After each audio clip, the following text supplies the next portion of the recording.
The Jake Asman Show will begin shortly. Thanks to all these great Patreon members who help support the show. Get your super chats ready. Jake will be here in just a moment. If you love the New York Jets, this is the place to be.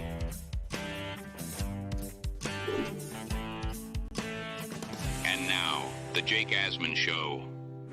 It had been 84 years since the last time the New York Jets won a football game, or at least that's what it felt like. The Jets got a win against the Texans. Their 5-game losing streak is over. The Asmaniacs were there to save the day. We'll talk about the big Jet win and much more. It's the Jake Asman Show on a Victory Friday, baby. Let's hit it and get it started. Man, our Jets are primed for a historic season. We bleed Jets green each and every day. This is not the same old Jets. We have Aaron freaking Rodgers. We have Garrett Wilson. Let's go. We have Brees Hall. Please subscribe and hit the like button below. Super chat, baby. Cut the line. We have Sauce Gardner. We have Quinnen Williams. The Jets bandwagon is loaded. Now it's time to talk all things New York Jets. It's the Jake Asman Show. Here we go, baby. That's right. Enjoy the wins because, man, we have not had a lot of them. We have not had a lot of wins, and maybe the Jets just need to play on Thursday night every week. All right, America needs more of the Jets on Thursday Night Football. We need more Al Michaels and Kirk Herbstreit on the call because the Jets are undefeated on Thursdays. The last time they won a game was Thursday against the Patriots on September 19th, and it took until tonight, Halloween. Or I guess technically yesterday, as it's 1:30 in the morning Eastern as we're starting the show, for the Jets to end their 5-game losing streak. They get a win. And look, let's be honest. The way this game was going at halftime, this felt like it was going to be another Jet debacle on the national stage. And for the Jets to actually get off the map the way they did, that showed me something. And I'm not going to sit here tonight after one win and be like, okay, Jets are going to go win 9 in a row to close the year. They got to go show me something now 9 days from now against Arizona. But we can't get to Arizona without talking about this game tonight. And they got off the mat tonight. And the version of Aaron Rodgers we saw in the second half, if that guy is the guy we see going forward, they do have a chance against anyone. And a night like tonight reminds you how mind-numbing it was that they only had 2 wins going into this game tonight. Texans are a good team. Are they maybe not as good as the record? Yeah. I mean, they're banged up at receiver. We saw it. C.J. Stroud did not handle protection well tonight. Larry Tunsil got beat like a drum by Will McDonald at times tonight. Reddick made his presence felt. Second most pressures in the game by a Jet. Hassan Reddick tonight. McDonald continues to be great. Quinnen has really come on the last couple games, reminding everyone why he was a first-team All-Pro and one of the best defensive tackles in the league. Defense played well. But, man, you go back to that first half, I mean, it was ugly, folks. Let's call it for what it is. I had no confidence in the Jets winning this game. None. I mean, that 98-yard touchdown drive by Houston, that was one of the worst defensive series for the Jets we have seen in years. Penalties, poor tackling, Gardner got beat. They completely wasted that 75-yard punt by Thomas Morstead. In fact, that punt by Morstead, 75 yards. And by the way, he was getting MVP chants in the crowd tonight because what else were we cheering for? This team was so pathetic, it felt like, in that first half. To see the Jets win this game when at halftime, Aaron Rodgers had 32 yards passing, Morstead's one punt at 75 yards. I was thinking that cayenne pepper was not working for Aaron Rodgers. And I've been an Aaron Rodgers defender at times. I've been someone saying, look, I didn't think he'd play like an MVP. I thought if he played competently, this team could win. We saw that against New England, and then the defense failed. We've seen that against Buffalo, and then Greg Zuerlein just kick after kick. Right? There's so many examples of that. He has not been great, though. We all understand that. He was great in the second half. And just when you thought, maybe he's just done. Maybe he just can't do it. Right? First throw of the game, he has Davante open. He completely misses him. More on Davante in a moment because I thought he had a great game tonight. And more on the man of the hour. We still trading him, Jet fans? Anyone who suggested trading Garrett Wilson, I hope you realize how dumb that was at the time and how silly, idiotic that opinion is now. But we'll get to that. But what we saw from Rodgers in the second half tonight, that does give you some hope that this team can win next week. And dare I say, win after that. Because the goal has got to be, you got to get the 5 and 6 into your bye, come out of your bye, and get back to 500. They buried themselves in such a hole. But I do think 9 might be enough to get you in. 10 in the AFC, I think it definitely will. And it's only one game.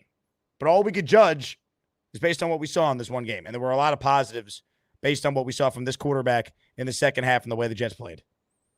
Aaron Rodgers, second half, 15 of 18, 179, 3 touchdowns, no picks, 147.7 passer rating. I mean, that was Aaron Rodgers. That was Packers Aaron Rodgers. That was New England on Thursday night Aaron Rodgers. That's what stood out to me. But, man, just the way the Jets were able to get off the mat, that was impressive, and they had to do it. And really, if this team is able to make anything of their season, it all starts with what Garrett Wilson did on that catch. That is one of the greatest catches you will ever see. He is the first player with multiple one-handed touchdown catches in a game since 2017. Let's not forget, the first one he had was incredible as well to start the second half as the Jets got off the mat and evened up this game. And how nice was it to see a kicker actually hit their PATs? Now, the first one from Patterson actually doinked in, and we're thinking in the stands, holy crap. But you know what? He went in. Kicker did his job. But Garrett is incredible, man. And this was by far and away his best game as a Jet. I don't care what the stats say. What he did tonight with his catches, 9 for 90. Including the one that you will see, as long as there's football played, you will see that in any montage of the great catches of all time. Seriously, that's what that was. See, people bring up the Odell Beckham catch. And while that one was a great catch, what I always remember about that game is the Giants lost that game. The Jets won tonight. And they don't win without Garrett Wilson. I mean, he went full Air Jordan in that moment. Davante joked after the game, Garrett's going to get dropped by Adidas. Is he going to go over to the Air Jordan brand after that? I mean, just a scintillating catch. One that I don't know if we'll ever see something that good. And I was lucky enough to be in the building last year in the home opener when he had that great catch on the awful Wilson throw, the Zach Wilson throw, that ended up helping the Jets tie the game up against the Bills before they won on the Gibson walk-off. I mean, this was even better. I mean, this was something. What was it, 2nd and 19, and he just threw it up there? And we learned something tonight. I had this debate with Nick Shine and a bunch of the Asmaniacs in the stands. It's not just 1 foot and nothing else. It's if you can get any part of your body in, that negates needing 2 feet. So one shin in is 2 feet in. That's a big-time catch by a big-time player. And this idea that we should trade Garrett Wilson and, he's actually not that good. Nonsense. He had a bad, brutal, terrible drop against Pittsburgh. He's been really, really good. Garrett Wilson's on pace for 1,400 yards, over 100 catches, and 10 touchdowns. This guy's a star. And Davante's presence, more on him now. Davante's presence clearly has had an impact here. Because you're seeing defenses not know who to cover. And I got nervous when Davante went down. That looked scary. And thank God he came back into the game. I got nervous when Will McDonald went down, by the way, and thank God he came back into the game. Sauce, I think, is clearly more on him. I think he's clearly banged up, but still, he's got to be better. So it looked like the Jets survived some injury scares tonight. But what, to me, was so impressive about that Garrett catch, Davante was in concussion protocol when that happened. So he was the only guy out there. And Rodgers gave him a chance. He threw it up. He made the play. And tonight was what we were hoping to see from Davante Adams, right, when they made this move. 7 catches, 91 yards. He obviously had the bad drop right before halftime that maybe could have gave the Jets a chance at a field goal. But he made it up for it in the second half. Him and Rodgers were on fire in the second half, especially at the end there when they needed the gotta-have-it 3rd and 3, slant and go. Rodgers put that ball exactly where it needed to be, and Davante was in the right spot and made a great move. He cooked whoever was on him. This was an awesome win, man, especially with the way the first half went. I thought the Jets were going to lose. It was going to be a national embarrassment. Felt like we were headed that way. And I'm 9 minutes into the show, and I haven't even mentioned one of the most embarrassing things I've ever seen. The Malachi Corley, Deshaun Jackson-esque drop at the 1 was an embarrassment. You know, the Jets put up 21 points tonight. They really put up 28. And that play could have been absolutely devastating if they didn't get off the mat the way they did in the third quarter. That was so bad. And I understand Ulbrich said that he spoke with him and he said, I guarantee you in his 10-year career, he'll never do it again. But now I think we have a glimmer why Malachi Corley wasn't on the field. And with Allen Lazard now on injured reserve, meaning he's out the next 4 games, Corley's going to be active every week. I think we have an idea why Corley wasn't on the field because maybe he was dumb. He's dumb as a rock, and he better not make that any kind of mistake like that again. That was terrible. That can't happen. What is the benefit? What is the benefit of dropping the ball in your celebration? Just score, man, and then drop it when you're in the end zone. What are you doing? How many times have we still seen that in the NFL since the Deshaun Jackson play? That play was like 12, 13 years ago already. So that can't happen, man. That would have been devastating if they lost this game, and we're pointing to that. Can't happen. But, man, what we saw tonight was what they wanted to do when they added Davante and what they wanted to do when they were able to get Reddick in the building. Reddick was really good tonight. Give him credit. I don't mind the Jets posting him on social media if he's going to go out there and play like that. Him and McDonald, man, phenomenal. By the way, Joe Douglas has done many things wrong, many things I completely and vehemently disagree with. Will McDonald's not one of those things. That guy is a star. Star. He's going to be in the Pro Bowl this year. He's having an all-pro season. Quinnen was cooking. Just a fun game, man. Just a fun game. And you know what really made it special? I want to say this again. All the Asmaniacs who came out, we did a group buy for this and sold 155 tickets. At the time we did it, we got tickets for $135 in section 128 and 129 at MetLife. Those tickets face value were almost $200. So we got a great group rate deal. And so many people came out and despite the team's record going in, had fun at the tailgate. Thank you to my friends at Gotham City Crew for hosting all of us. And it was a blast, man. So I just want to thank all the Asmaniacs. Watching a football game, a Jet game like that with some of the greatest listeners in the world, so special, man.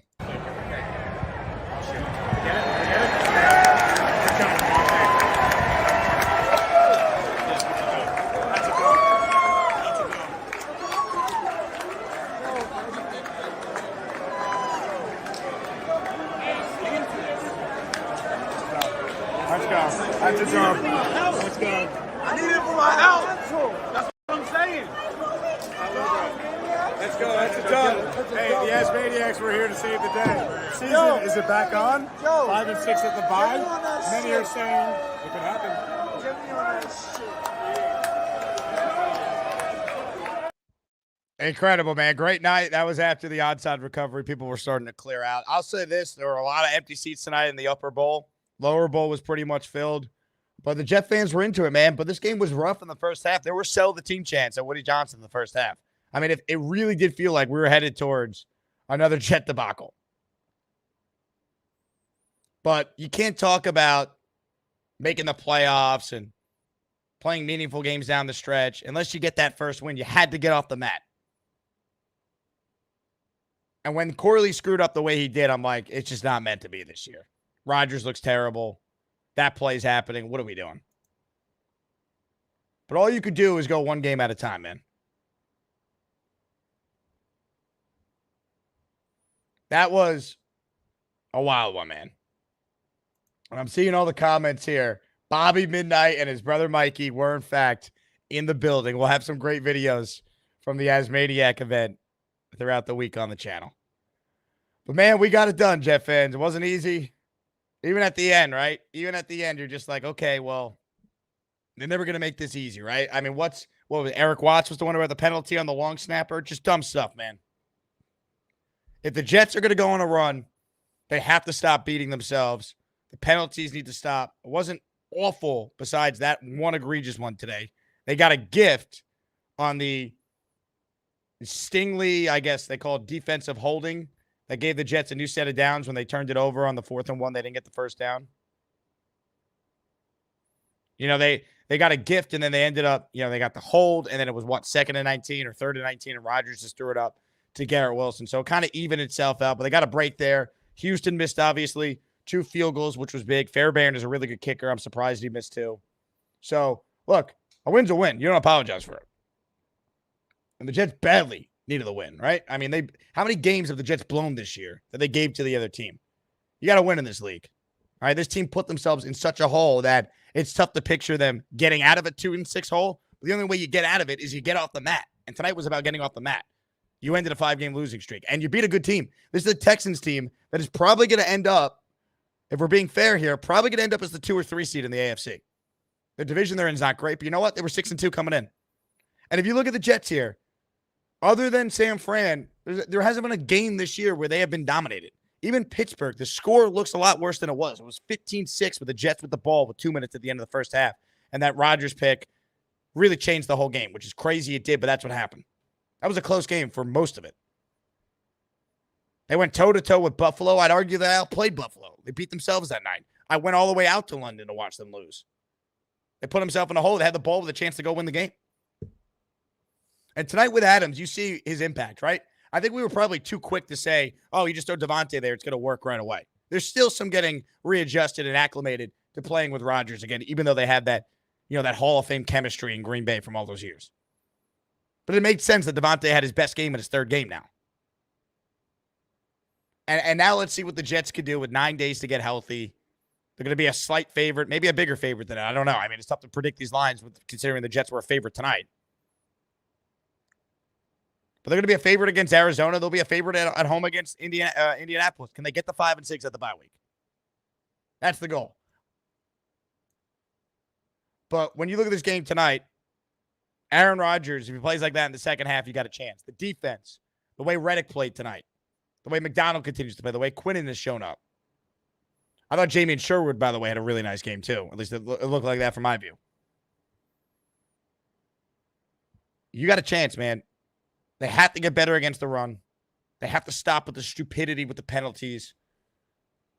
But, man, if you're a Jet fan and you're not sitting back and you're, at least for a night, happy, at least for a night, hopeful, then why be a fan?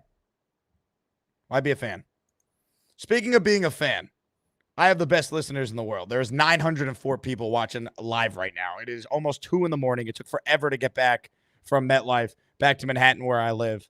Right now, I'm at 39,986 subscribers. It would mean the world to me to hit 40,000 subscribers, making this the largest Jets channel in the universe if we could get to that number. So if you haven't subscribed to the channel yet, please do so. Big programming note. Tomorrow morning, 10:30 a.m. Eastern. I guess it's actually later today if you're watching live right now. Fireman Ed joining us. Joe Beningo, who normally joins us Mondays after every Jet game, at a special 4:30 Eastern time. So we got the 2 heavy hitters joining us on the same day, Ed and Joe B, tomorrow, a.k.a. later today. So if you haven't subscribed yet to the channel, please help me out. All right, let's open it up. Let's do calls tonight. I'm feeling good. Jets win. Got to spend time with so many of my great listeners. Shout out to everyone I met tonight. Just incredible. Even coming back on the New Jersey Transit, I want to give a shout out to JR Jet, who spotted me. He was wearing an Asmaniac snapback, and he had me autograph it, which was incredible. So shout out to you, JR Jet. That was a lot of fun on the way back. But appreciate everyone I met tonight. So much fun. I mean, by the way, at the tailgate, Bobby Midnight basically posted up on some chairs. It was like a throne. People coming over to say hello, take pictures with him. It was like the Pope had arrived. Absolutely incredible. If you're watching live right now, please subscribe. Please like the video as well. We're going to get into your calls. I want to give a huge shout out, though. We already had a big-time membership gift by who else? Felix Campos.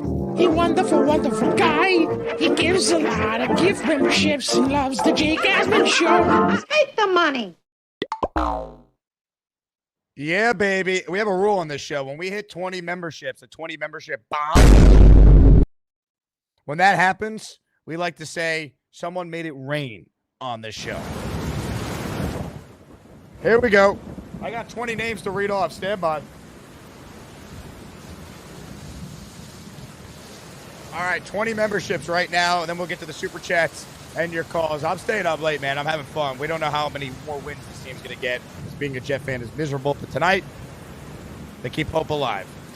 Season's still alive. Quick Dolo, Nikki James, Barbarossa, Steve Love, Rebecca Ellen, Sco, Derek Q, Mello Washington, Funky Funk, Sorry Not Sorry, Ant Banks, Will M, DYSL Studio, and The Power, all receiving a channel membership. Plus, Truth Be Told, Idaho Jets, Tony S. Wait, there's more. Green Truth Dave, all receiving a channel membership. Boom, 21 memberships, I'd imagine, because the Jets were able to score 21 points tonight in their big win. And I'll say this, should have had 28. I know Rodgers joked about it after the game with the Amazon crew. Should have had 28. That Corley play is inexcusable. He's got to clean that up. I think he will. But I think we got a little insight into why he's not on the field. Maybe he's not that smart because that was so moronic.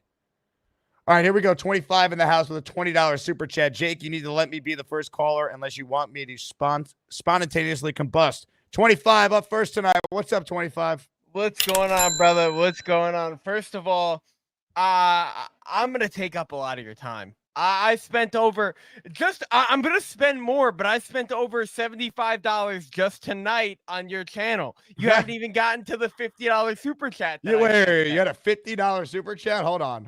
Yeah, exactly. Oh my! Well, what parlay did you hit tonight? 25. I didn't hit a parlay. So first of all, I'll start off with anybody that tailed me tonight. I'm sorry. Because I had a 15-leg plus 150,000 parlay, and I'm going to explain it right now. Joe Mixon, anytime TD, that hit. Tank Dell, over 70-plus receiving yards. No one cares, 25. Did you win or not? I didn't win. All right. I didn't win. But it was for 30 grand, and I didn't win. Well, anyways, the Jets won, though, 25. That's all that matters. Well, that's exactly. I was going to skip the Thursday Night Football completely, but I was like, fuck it. The Jets are going to lose anyways. Why not make some money if we lose? But I didn't make any money, but we won. So that's fine. I'm going to take up a lot of your time. And to Rich Kent specifically, fuck you. 25, thank you for the time. But Rick Kent is part of the family. Come on, 25. What are you doing? But I appreciate the super chat, man. Look, you got to bet against the Jets every week if that means they're going to keep winning. Board Fat, Ted Spot, channel memberships, just saw this. Free stuff. Ladies and gentlemen, if you hear your name called, hopefully I can find it real quick. You got a channel membership courtesy. I can't find it. Too much in the chat. If you got a membership, make sure you thank Board Fat for coming through. Jeffrey says, can't gift, but to use this gift for me, tonight was a great start to make our run. Never say never. Best fan base in football ever. Let me say this. I mean, once again, this fan base shows up. I know there were a lot of empty seats. It was still loud, though, when it needed to be loud. Like when the Jets gave us something in the second half, it got loud. I witnessed it. We want to believe, man. We don't want this season to be over. There's too much talent on this team. They're not perfect. There's obviously some real fundamental flaws with this team. You hope Obrick and his staff can get better with more experience here. Good to see him get a win. I know he got emotional afterwards, getting the game ball. I'm sure the Jets will post that at some point. I'm sure Woody gave it to him. But you know what? For a night, we're bringing this back. Let's get brick up. Dre says, get the Henny out. Dre, good to watch a game with you. My God. Can I tell you guys a great Dre story tonight? I forget which listener said this. So Dre was directly behind me. And one listener, like 10 rows in front of us, more than that, 20 rows in front of us, spotted Dre and yelled out, yo, Dre, he's going to die. And it was one of the funniest moments of the night. Just incredible. Shout out to Dre. Fun night. More super chats here. Dre, though, this is for you. I don't care if it's 2 a.m. Cheers. Anything is possible.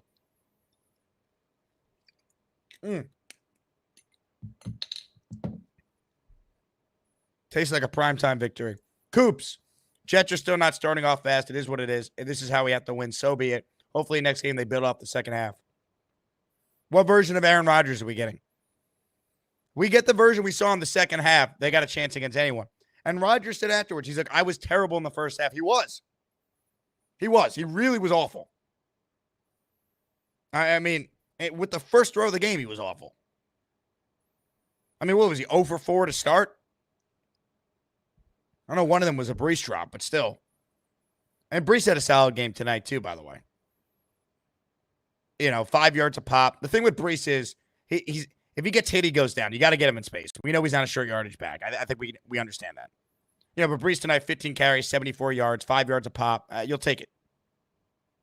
The big fella in the house. Great to meet him and his lovely lady earlier at the tailgate.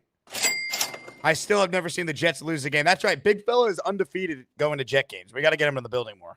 Great win tonight. Only negative is Corley. He should be deactivated next week. Unacceptable. Let's hope things are coming together hey, you got to get the first one before you can start a winning streak. But, you know, I'm happy about this win. We're going to enjoy it. They have to win next week or it means nothing. The Jets can't do what I think they might do. Go out there next week, come out flat. You're down 10-3 at halftime. Arizona plays you tight and you lose 23-20. You can't do that. You know, if you want this win to mean something, if you want the Garrett Wilson catch to be the moment we point to in this season, and we say that's what got the Jets on track to right the ship. They got them off the mat. We want to point to that moment as like the rallying cry for this team. The way the Herm, you play to win the game speech was when they were 2-5 and then went on a run to win the division. You have to now take that moment and build on it. You got to capitalize on this. But I'll show the screenshot again. I mean, there's so many angles of this play. I would show all of them if it wouldn't get copyrighted. Just incredible. All right, I haven't checked to see if we hit 40K, so I'm just going to refresh right now. We're one subscriber away. If one of you could click the subscribe button, we are at 40,000 subscribers. If one of you can hit that button. So let's go, baby. AD writes in, pulling up the W after trying to give it away in the first half yet again after a spectacularly Jet-like Corley blunder. Very encouraging. The fact that they won and overcame the Jet-like Corley blunder, amazing. Because, I stayed off social media during that.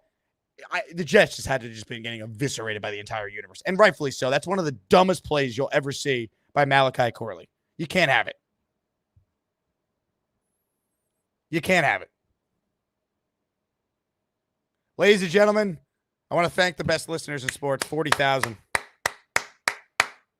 Thank you all. Let's go Jets.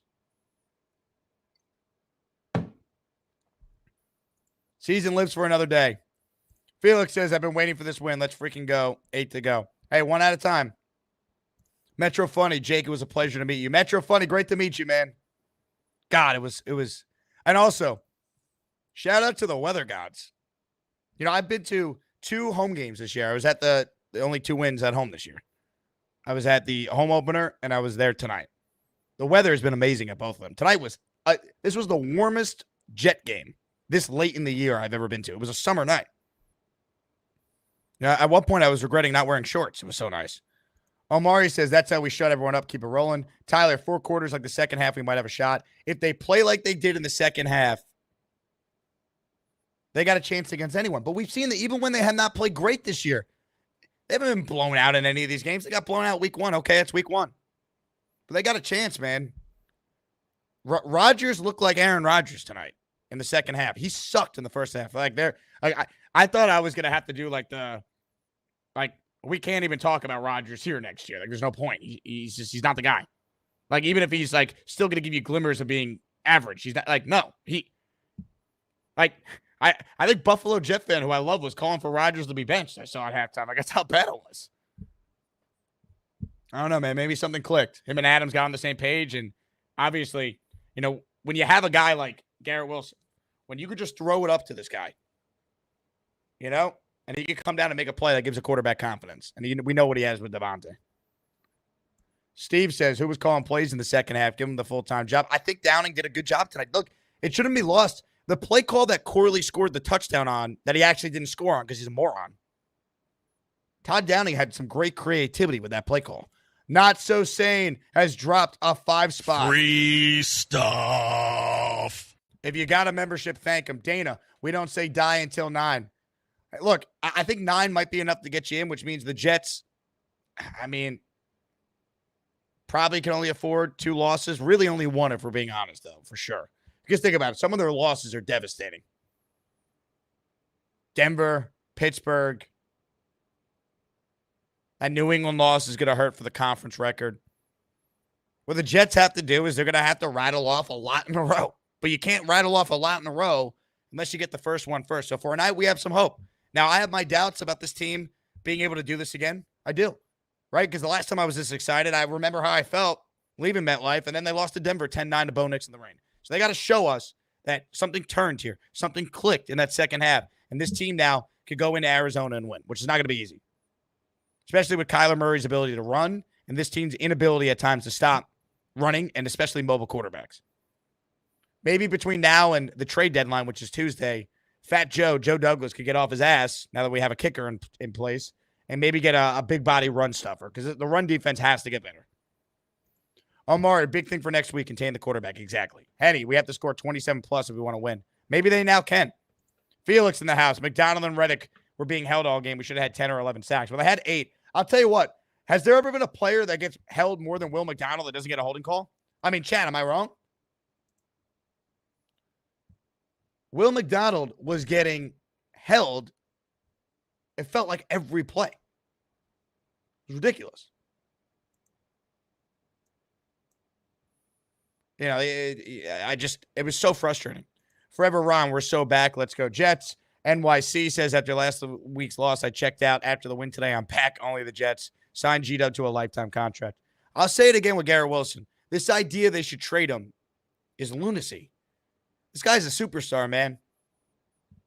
This guy went over 1,000 yards and had 100 catches the last 2 years with the worst quarterback play in the NFL. He's a great player. He's on pace for 1,400 yards and 100 catches and 10 touchdowns. He's the number one receiver in this league. He's still getting better, too. I thought Davante said this last week, and it was a point I made over the summer, not knowing the Jets were eventually going to get Davante Adams. If you guys recall, Davante didn't become Davante till his third year. Garrett's already way ahead of where Davante was. Garrett's really good. All right? Is he Jamar Chase? Is he Justin Jefferson? Okay, he's not. He's a top 10 receiver in this league.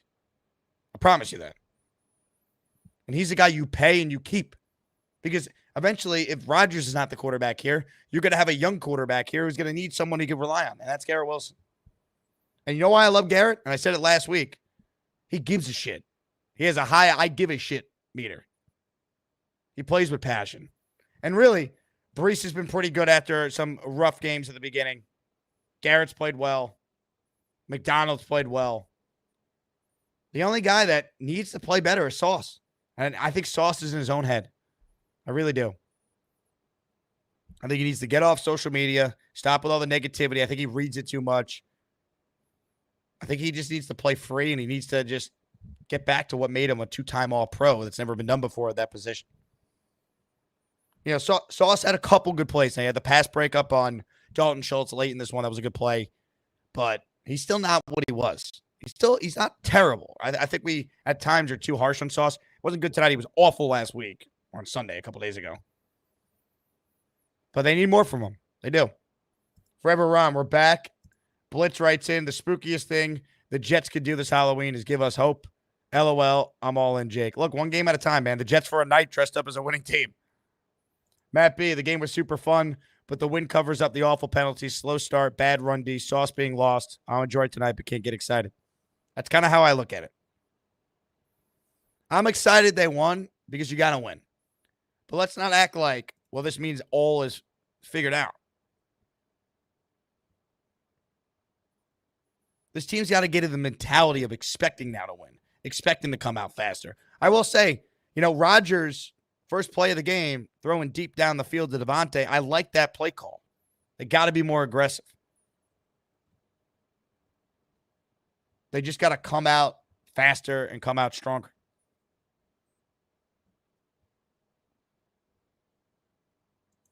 But, you know, for a night, they won a game. And Houston's a good football team. I don't think they're as good as their record, but they're a good team. That's a team that's going to be probably a division champion, 2 or 3 seed in the conference. And you beat them. And you beat them pretty good, man. Like, the Jets really whooped the Texans in the second half. They outscored them what? In that second half. I know they got the late field goal, but the Jets basically outscored them 21-3 in the second half. It was 21-6 with the late field goal. Good job by Davante, by the way, recovering the onside kick.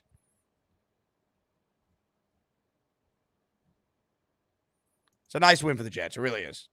They had to get off the mat. And they gave you a forever moment. And, man, I don't know what would have to happen if we're thinking ahead. The Jets could somehow play Houston in the playoffs. All right, well, I'm getting way too far ahead of myself. But they seemingly have C.J. Stroud's number. I mean, they have kicked C.J. Stroud's ass now 2 years in a row. He's been sacked 12 times over the last 2 games he's played the Jets. And they've hit him 17 total times, according to Will Parkinson. Robert, once Lazard comes back, we'll be rocking.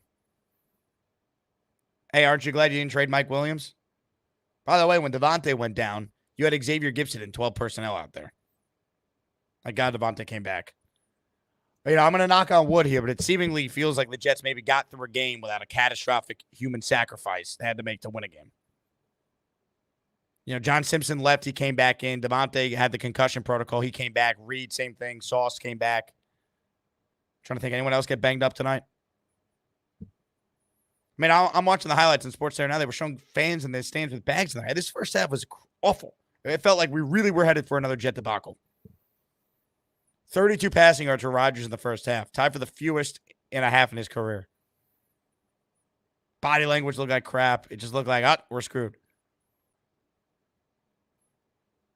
And then Garrett Wilson with that one-handed catch on 2nd and 12 with 9:04 to go in the third quarter changed everything. Good throw by Rodgers. Getting it, right in front of Jalen Petrie, and Garrett made the play. And by the way, you could tell Rodgers really does like Downing. Him and Downing have a good rapport. How great was that 4th and 2 to Davante, by the way, in that third quarter on that drive? When he smashed his head, I'm watching the highlights right now. It's the first time I'm seeing these. This Garrett catch, man. Wow. That guy's got to be a Jet for life. I've only been saying it now for 3 years. Ladies and gentlemen, Board Fat with a TED spot.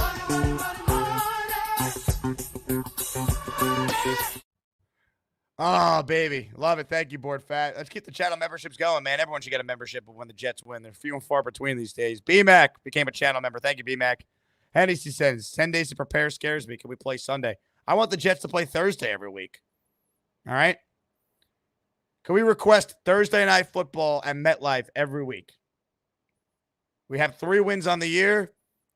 2 of them have been on Thursday night football at MetLife. Also, how nice was it to see another kicker doink an easy field goal off the crossbar? And Fairbairn's a good kicker, by the way. C says, G5, second touchdown right in front of me tonight. Insanity. See, it was one of the great catches you'll ever see. I had such a debate with Clancy and Nick Shine because I thought it was a catch the whole time. They could tell you. I had no doubt Garrett had it because I knew the rule. It's any body part nullifies if you need 2 feet. So shin, butt cheeks, anything. 1 shin equals 2 feet. JR Jet in the house. Awesome win. As Maniacs represented, and the team came alive in the second half. I missed the tailgate, but meeting you guys was crazy. Hashtag Jet up. B-Mac in the house. Always watched, didn't subscribe till I happened to sit behind you tonight. Laugh my ass off. Good game, brother. Let's keep the momentum and not talk about it. B-Mac, that was you behind me? I love it. Henny or Altoona writes in, I was taking full credit for this victory. I watched the second half of the tunnel. It was like watching a completely different team. I didn't want to mess up the mojo by returning to my seat. I met a listener tonight, right? JR Jet. He told me at halftime he went to the team store. And the second half started as the Jets had the ball. So he was watching the game from the team store on the monitor. He is so superstitious. He stayed there for the entire half because they scored a touchdown. And I said, you better get your ass there the next home game.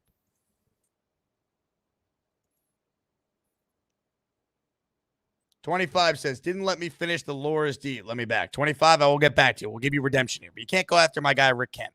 It's part of the family. Nate writes in, great to meet everyone. Huge Jet win. Garrett's amazing. Nate, we were yelling your name, man. Canuck Jets, let's effing go, baby. We're still alive. 1 game at a time. Steve, Will Mack might be the best draft pick in 20 years. Watch the tape. He made Tunsil look like a rookie. He was the reason we had 8 sacks. If only Jermaine was still up this season. You know what I noticed, too, and I said this to the guys I was watching the game with. At one point, they were beating the Texans' interior O-line so much that I thought Ulbrich or whoever, maybe it was Aaron Whitecotton, they made an adjustment. They lined Will McDonald up over the guard and over the center. And they said, go get the quarterback, because that's their weak spot. They put Reddick on the edge, and then McDonald, Quinnen, and Clemens. Clemens actually made a nice play tonight. Never doubted Michael Clemens on this show. Always been a big Clemens guy. Always knew he was worthy of playing. J-Mags writes in, skip that bachelor party, get to Arizona now. I'm letting Corley off the hook. O-line positions are still a mess. Cowboy Asman up. I love it. BP York gifted a membership. Steve M in the house. Sorry, Jake. I had a semester to finish at mail. I'm back, though. Steve M., welcome back. Zalix in the house. If Corley had scored, I promise you we would have lost. I had to go this way. Holy crap, I'm so behind. Steve M. dropped a 20 spot of memberships. Yeah. Get your ass off my super chats. Some of these are gifted memberships, too. Hey. Ah, the hell with it. Oh, my God. Wow. Stand by, man. Let me try and see if I can get the names here. The chat is exploding. We have added 37 members already, and we're not stopping, man. We're going to keep going. I got to get the umbrella out. I want to get the names, though, but there's 915 people in here watching live. Hit the like button. We just hit over 40,000 subscribers.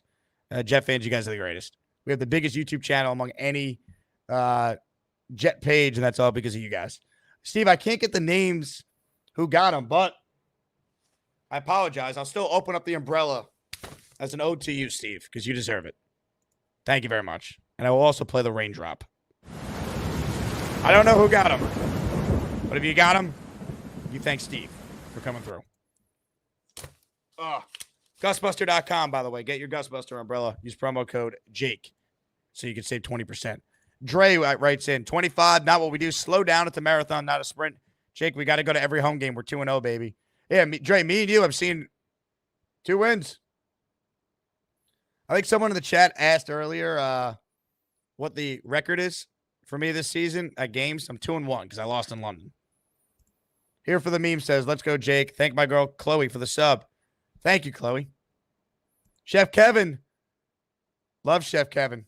Kevin, I gotta message you on the Discord. Look at this photo I got of you at the game. I meant to send it to you, but then we had madness getting out of there. I'll show it up. I'll show it up to everyone. Here's a live look at Chef Kevin watching his beloved Jets. As Maniac hat on, Jets football. Also, come on now. And I tweeted this earlier. Here's Bobby Midnight doing his thing. We'll have, you know what, Gator's working on a masterpiece, recap and everything. Don't worry. Dan writes in, Rodgers said it took a little time because Adams played slot his whole career and they had to get used to him playing outside. Jake, are we back up? Hey, we're back up for a week. This team's got to go into Arizona and win. We can't talk about this team going on a run until they can put together multiple wins in a row. They got to be 5-6 at the bye. Now, can they do it? Absolutely. They can. But the last time we felt good about this team, they lost 10-9 to Bo Nix at home. Go beat Arizona and let's talk.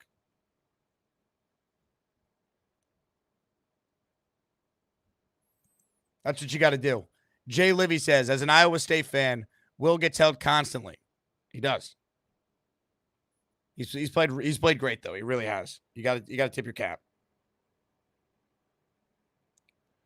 Robert says, still haven't seen the Jets do a flea flicker. Now they tried against the Bills and Rodgers got sacked.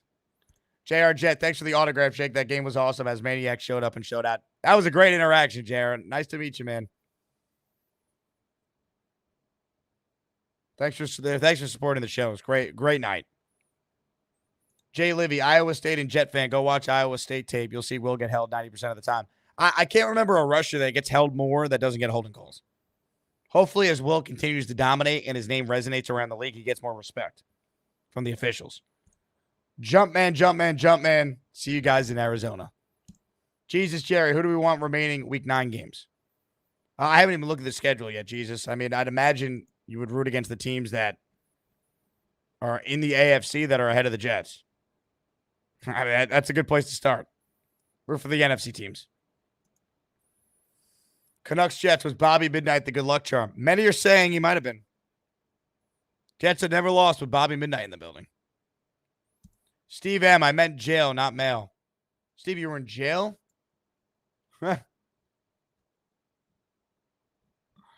Oh, man. We're going to get to more of your calls coming up here. TT writes in, DJ Reed sack made me soil my boxers. Good call. How about a corner blitz? Stroud wasn't ready for it. JR Jet gifted a 5 spot of channel membership. Free stuff. TT, actually, Guitarist writes in, what sucks most about a Corley play, it means more Gibson being effing mid. Well, I hope Corley gets another opportunity. He doesn't screw up. But that's so frustrating, man. It's like, oh, like all of us are like, play Corley, play Corley. Downing calls a great call to utilize what Corley does well, his yak ability. And that bleep happens. That was so goddamn terrible, man. I was so angry in the stands there. At one point, I started laughing, going, you know what? I'm done taking this team seriously. I'm done. All right, I'm just going to laugh. I started doing like mock ESPN 30 for 30s. What if I told you one team scored 2 touchdowns, but only one actually happened? The 2024 New York Jets. Canucks writes in, Kyler's my fantasy quarterback. Let's destroy that nerd. I think I went against Garrett in one of my leagues. I'm like, I don't care. 25, actually hate my life. Give me like 10 for my call. 25 will get you back on, man, but you got to turn the camera on. We'll give you redemption. All right, we're going to give Malachi Corley redemption as Jet fans because they won. We'll give 25 some redemption. The Asmaniacs are a forgiving group.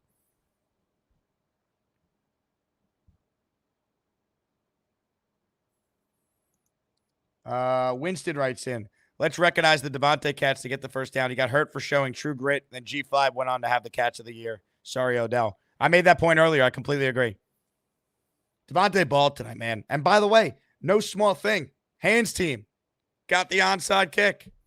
That was still a game at that point. Texans, I think, still had some timeouts. And obviously, if they got the ball back, I mean, how Jets would it be for them to blow it there? Fat 5 says, do we trade Mike Williams? No. Bring back Sexy Rexy. I mean, any talk about the future head coach will be in the offseason. Or when they're eliminated. Right now, I hope Ober can keep getting this team the win. He got his first win tonight. Hopefully, he improves as a coach. Let's thank our post-game show sponsors, Joe DeVizio Realty. Joe DeVizio and his team will help you sell your home. They do a lot more than that, but let me tell you about Joe and his team. They are the best at what they do. Visit their website right now, sellwithjoe.com. Joe, diehard Jet fan, season ticket holder. In fact, I probably met Joe about a year ago now at that Charger game on Monday Night Football, which, by the way, it was cold that night.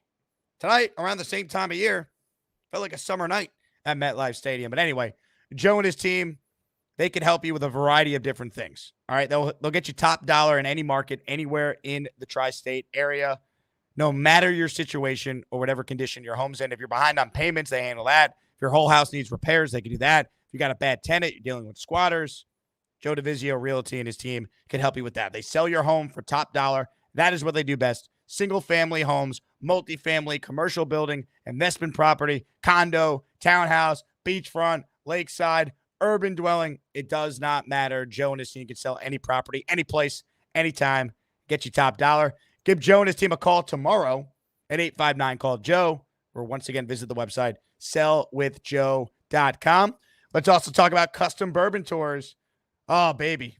I'll be having some victory bourbon tomorrow to celebrate a rare Jet win. How about you book a vacation with CustomBourbonTours.com? Come experience the unforgettable day on the Kentucky Bourbon Trail by scheduling your vacation at CustomBourbonTours.com. They let you pick the distilleries you want to visit, vehicle you want to travel in. They make it easy for you. You can do all this in about 4 minutes online. They offer flexible, zero-interest payment plans so you can set up your private group outing. Check it out. If you're headed to Kentucky for the races this upcoming year, you want to make sure you stop on the Kentucky Bourbon Trail and do so at CustomBourbonTours.com. Once again, check it out, CustomBourbonTours.com. What does Malachi Corley and Custom Bourbon Tours have in common? Well, other than the fact that they both were matured in Kentucky, not much, because Custom Bourbon Tours is smart, and they would never drop the ball at the 1-yard line. Malachi Corley, well, you know. Anyway, CustomBourbonTours.com. Check it out. Tell them I sent you. Slim writes in, kept hearing someone screaming on the broadcast whenever the Texans offense was on the field. Anyone else thought it sounded like Jake? I will do my rewatch of the game tomorrow. I could tell you it probably wasn't me, though. Robert, you see the Jets trading for a run stuffer at the deadline. I hope. Steve M writes in, we need to trade for a run stuffer. Agreed. Interior alignment, maybe a safety / corner. And can we let Corley return kicks? I'd give Corley a chance there. Xavier Gibson, this shouldn't be forgotten. I have this in my notes. He fair catched one play tonight where he had about 15 yards of open field. He shouldn't have fair caught it. And I watched the Jets sideline. They were telling him, dude, what are you doing? Go. They get no juice from their return game. Why not try Malachi Corley there? Give him a shot. Just tell him not to drop the ball at the 1 yard line if he's going to score a touchdown. Here for the memes. G5 is elite. If the Jets didn't scare away their fans, that place would have been torn to the ground after that catch. Give G5 whatever he wants. Well, let me ask the people that watched it on TV, which is probably most people here. What did the crowd sound like on TV? Because once the Jets woke up in the second half, it felt loud in the building. It wasn't a sellout, obviously, but it did feel loud. The lower bowl was filled. So, I've been lucky enough to be in the building in the home opener this year, the best environment I've ever been in for any sporting event ever, and I just went to Game 5 of the World Series last night. But the best environment I've ever been in was the home opener in week 1. Like, it was a good crowd tonight. People who were there were real diehards. We want to win, man. We don't want to give up on this season. I can tell you, this fan base just needed something. They had to get off the mat tonight, and they did that. I mean, I'm sure you guys heard the sell the team chants. Those were loud. Big fella writes in, Yaboa catch up there with the play of the game. Pretty unbelievable. All right, I just realized in my rush to start the show, as soon as I got off my subway and sprinted back to my apartment to get the show started, I forgot to pin the call-in link. So I'm going to pin it right now. We got a couple of people already on hold, and we're going to get to your calls. If you're just tuning in, I just hit over 40,000 subscribers. That's all because of the Asmaniacs. Thank you guys so much. Please subscribe if you haven't already. We've been working on that number for a while. It's a huge number.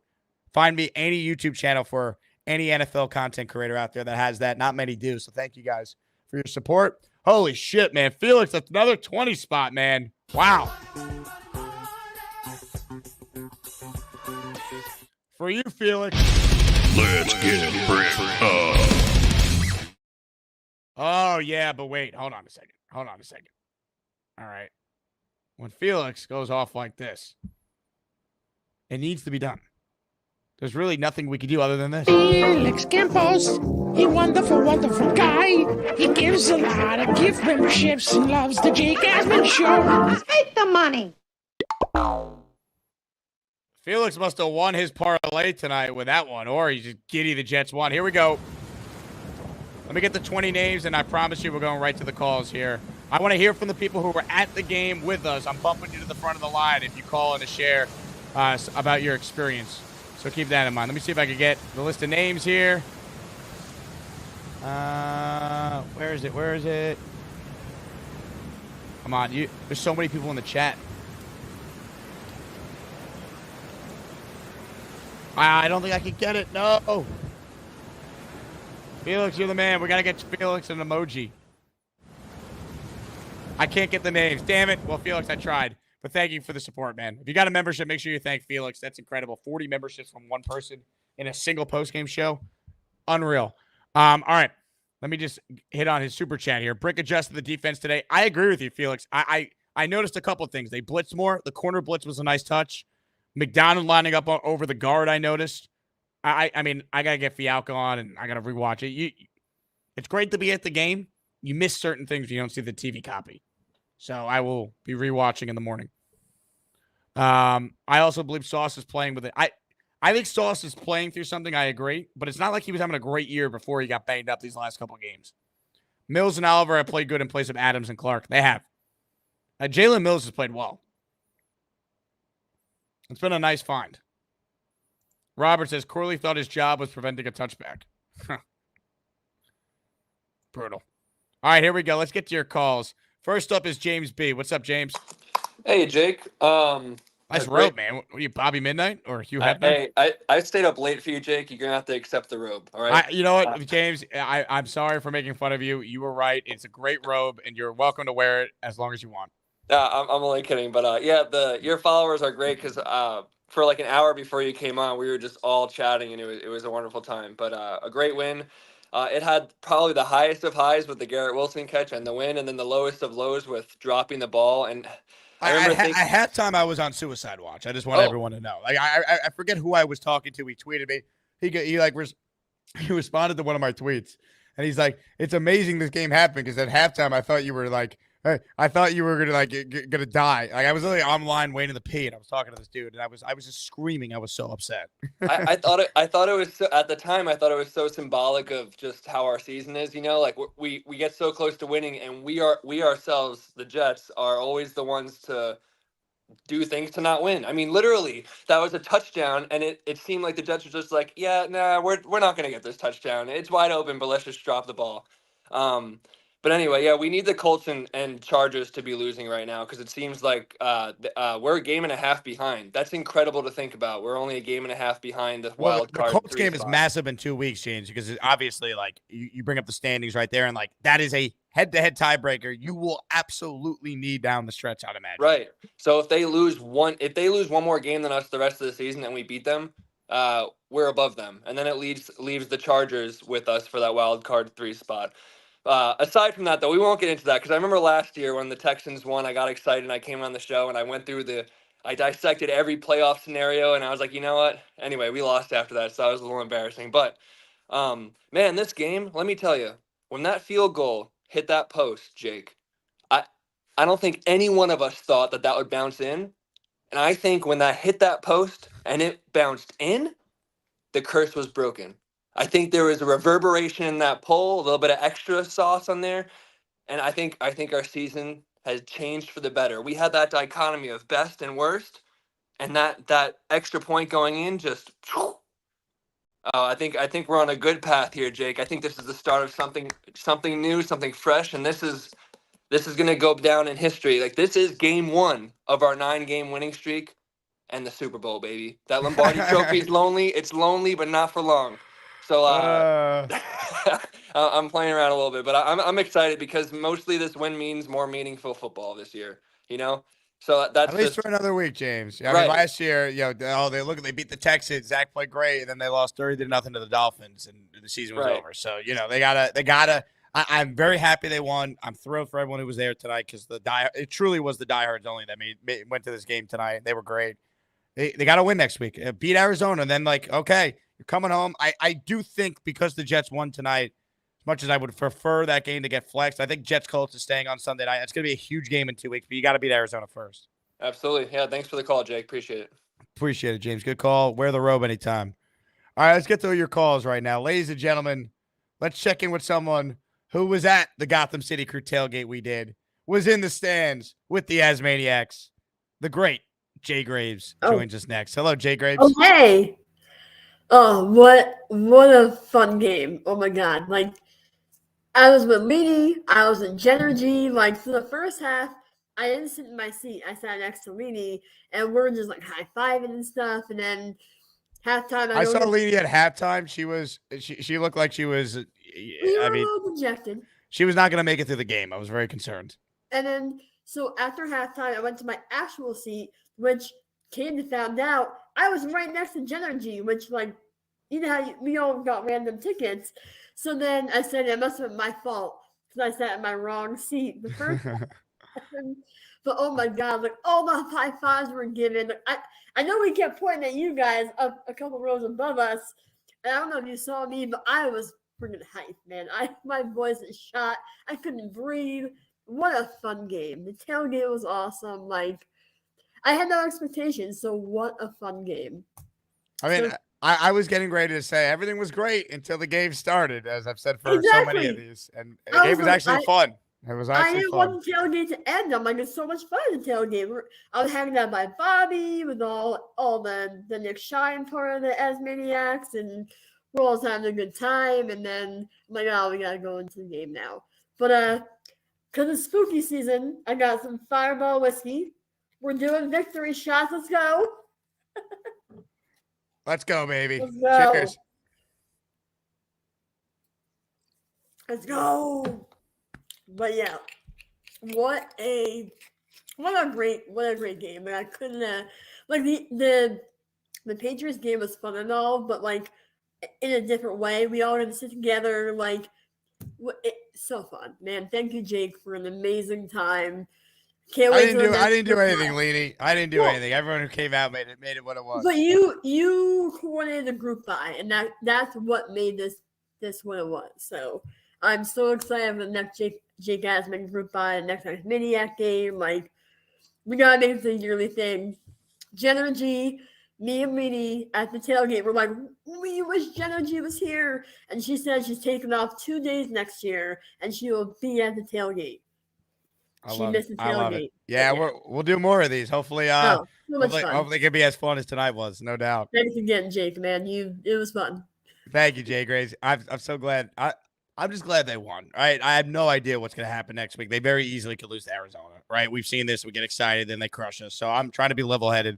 But for at least a night, we saw what this team could do in the second half. They dominated the Texans in the second half. There's no way around it. Stroud's a really good quarterback. They made him look terrible. They hit him. They pressured him.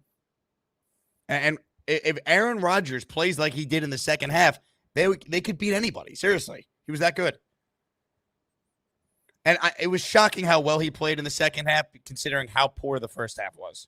He looked shot. And I'm someone who's been like, hasn't been as bad. People are just freaking out because a lot of the things we thought this team was going to be, he was going to be able to rely on. No, he was awful in the first half. And then he played great. So, I don't know. All right, it is redemption time. For someone who called in earlier, let's see if he could come up with some coherent points for the people. 25, you're back on the program. Hello, 25. Unmute your mic. Listen, I think you shafted me there, and I get it. I was hyperbolic, but you don't understand what happened. Well, I was waiting for you to come on. I got on Connor's show because Dano posted in your Discord like, hey, if you guys are bored, check out Connor's show. So I get on, and all the points that I wrote down that I wanted to make to you, I made to Connor. And I'm checking the comments, and Rick, who I don't even know, I don't have a problem with, is saying, is this guy going to talk all night? I'm going to leave the show if this guy stays on. Like, I could talk all night. My family tells me that I could talk to a rock and I'll be content. But like, I don't even know this guy. I don't know if he's an active caller to your show, but if he is, I would love to talk to this guy because I don't even know him. Okay, so you and Rick Kent basically had a misunderstanding here, and we'll get you guys on the same page, and we'll go from there. Yeah, exactly. Okay. And to Rick, I apologize to flipping the double bird. I do, but I don't know what I did. I feel like Alan and Gary, and to be honest with you, Alan and Gary have become good friends of mine. We agree on a lot of things. We were talking on the Bobby Midnight show for hours. But anyways, I'm just going to rapid fire the points that I originally wanted to make. And don't respond to them now, just respond to them after I hang up. But I'm going to make it really quick. If you're under 18, plug your ears. And if you don't like loud noises, plug your ears. Oh, God. Okay? What are you doing, 25? Okay. What are you doing? Listen. New York never sleeps. Let's go. I skipped getting entangled in a penis fly trap tonight to watch this team, and I'm so glad that I did. I'm so glad. But at the same time, I'm not satisfied. I don't know. Can we collectively get Bobby Midnight enough money to get to every game? Because I think he's the difference maker. There's no way that he's not. There's just no way. Also, I was petitioning 30 memberships, and I'll sing the 25 song. So with that case, 25, will you make it to the year 25? Okay.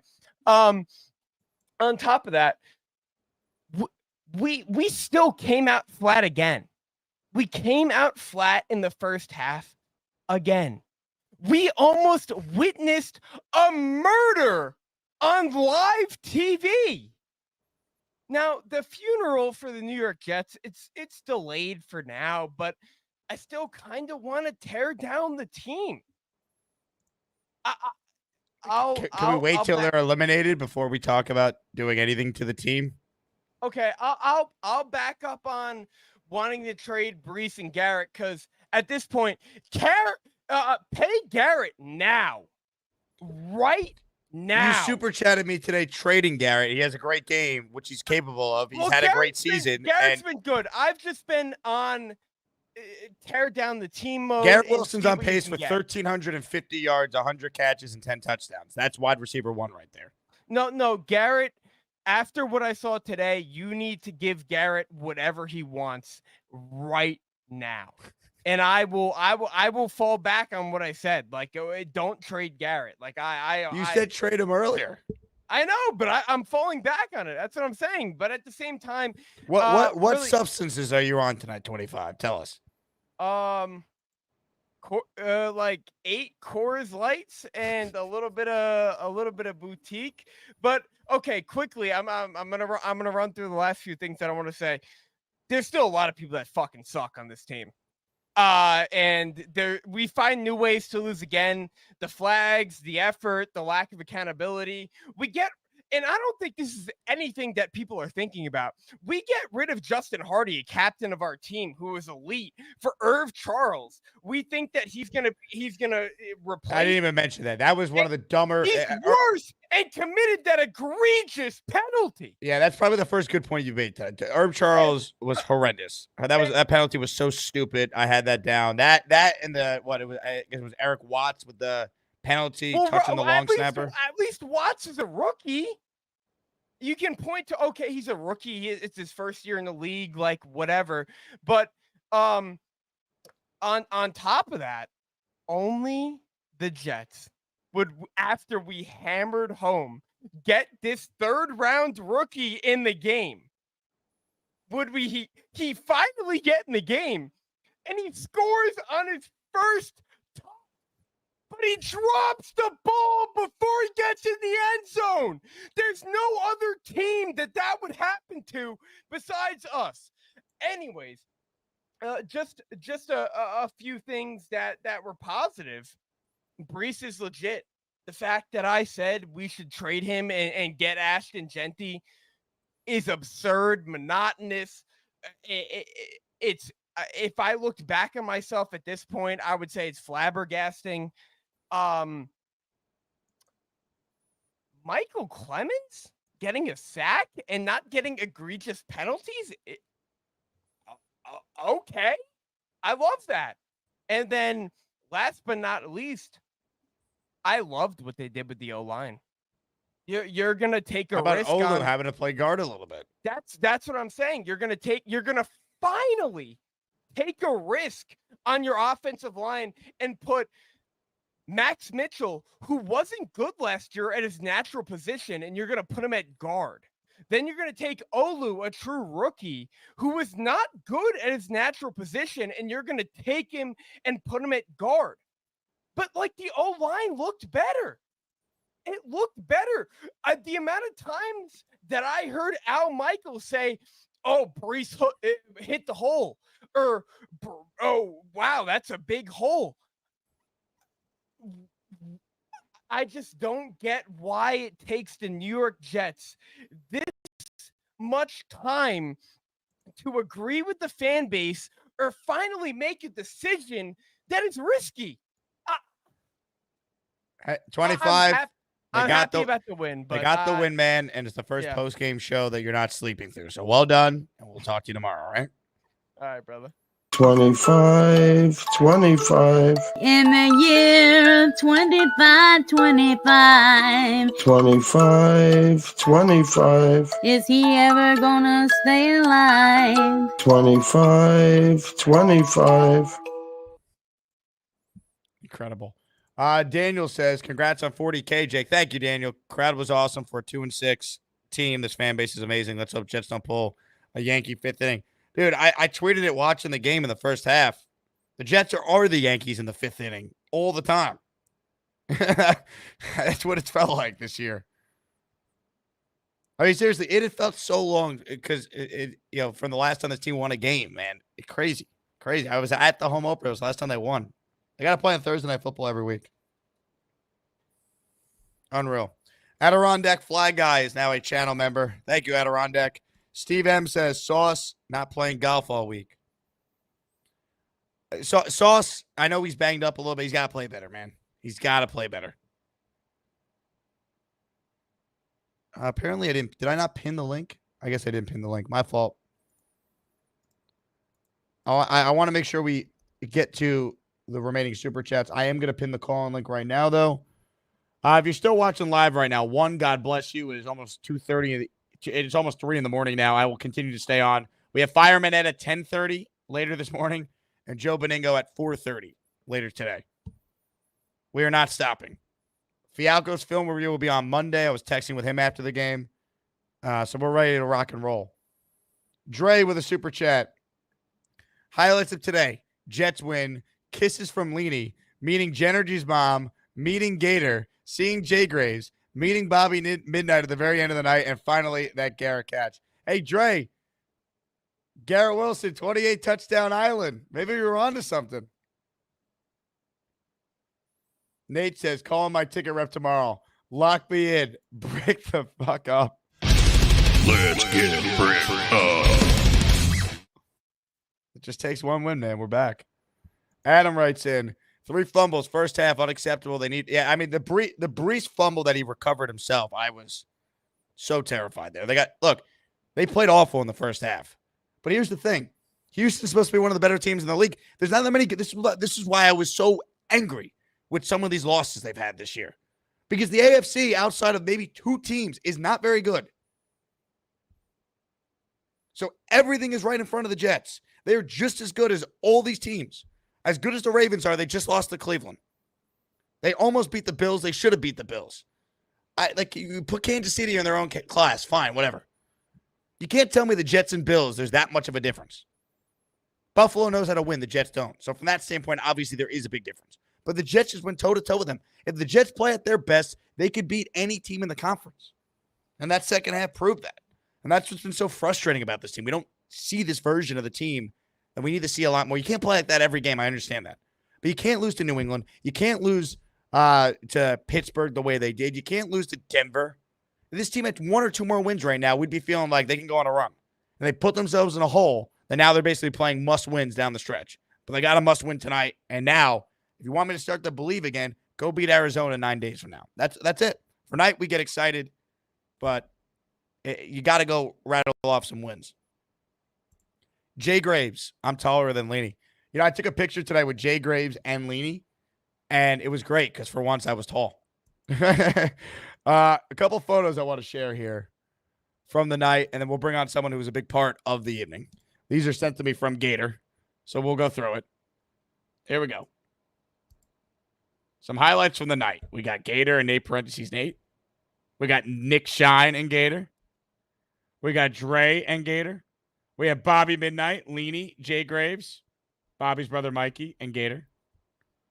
And if you have pictures, folks, make sure you put them in the Discord chat for the show. We'll continue to share them on the YouTube show, and everyone could see all the photos from the night in the Discord. I got more photos here. Hold on. Join the Patreon if you haven't, if you want Discord access. And today is the last day to get in on the Patreon before we update the list of names for November. So if you want bonus content, discounts on every merch item, bonus shows, and more, go to patreon.com/Jake Asman Shows. Thank you to D. Thomas, who just signed up for the Patreon literally seconds ago. Here are some more photos, and we'll bring on a special guest. Let me pull this up here. Here we go. Some photos from the night. Leany and Dre.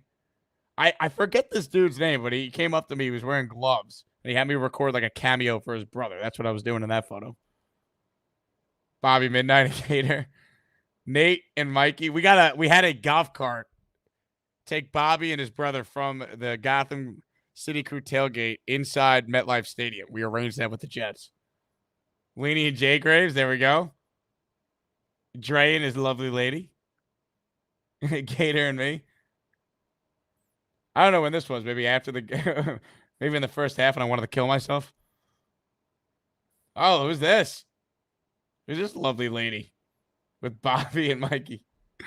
For more on this night and what occurred and what it was like to be in the stands watching a game with me, we say hello to one of the great content creators out there covering the Jets, Nicholas Shine. Hello, Nick.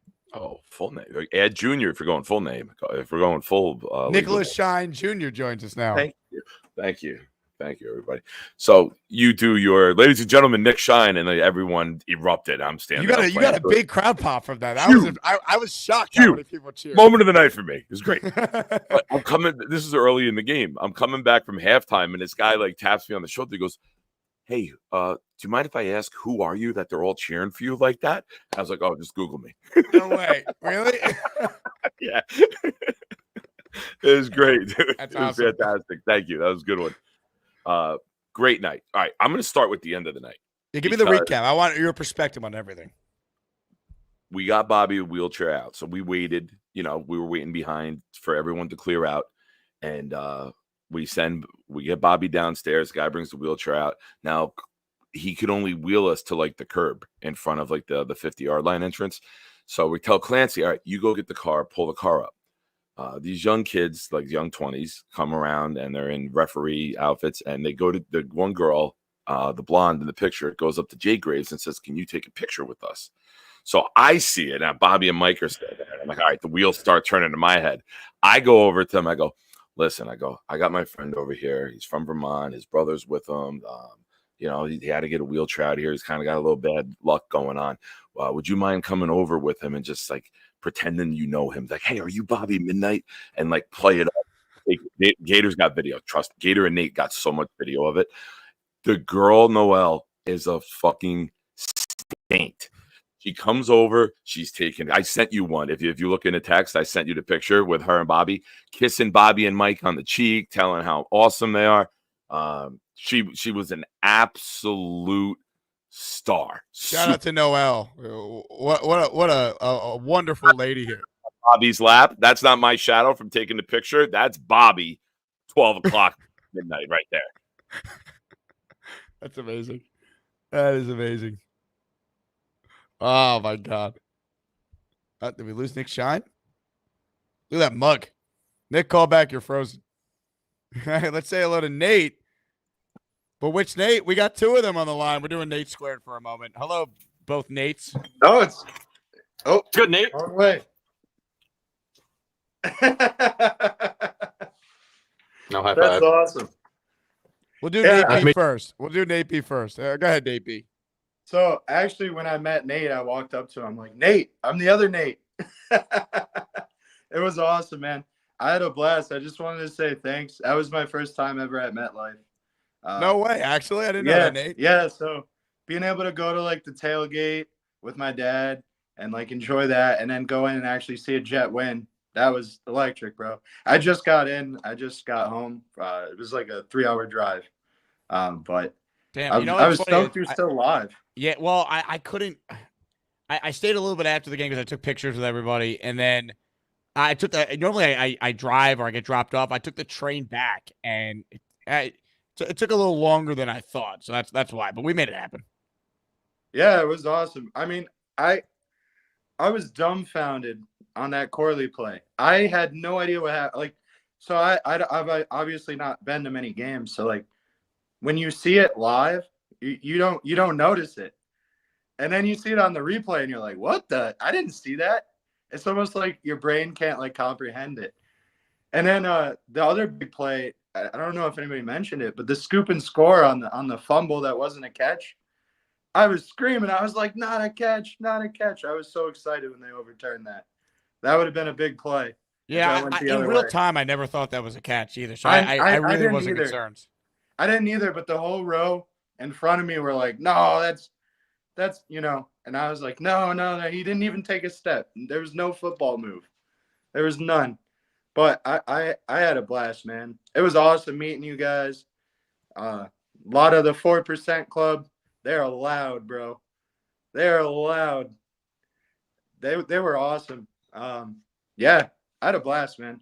We'll have to do this again. The next group I'm definitely in. My dad had so much fun.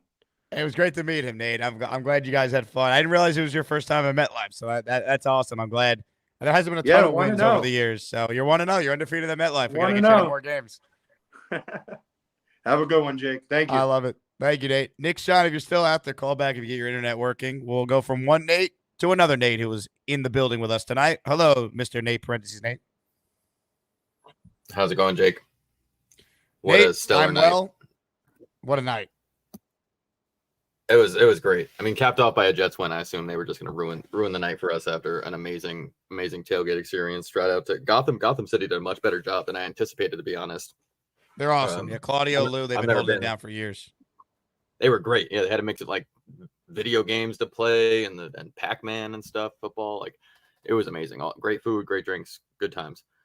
Bobby Midnight stole the show as always. I could show you some video of Noelle of the story that Nick is talking about. It is some amazing content. She was also like, she wasn't playing. She was madly in love with Bobby. She like, what's his YouTube? Like, this is the sweetest, nicest guy I've ever met. She's all in. Bobby got at least 4 or 5 kisses from her. It was amazing. We got to get Bobby Midnight at every Jet game. Yeah, we need to. 25 can't be the first caller again. That guy is a spaz, and you can't call out Rick Kent. And if you don't know who Rick Kent is, it's because you joined the show last week. 25. Like, if you don't know, Rick Kent's been here for a long time. He's an OG, calls in all the time.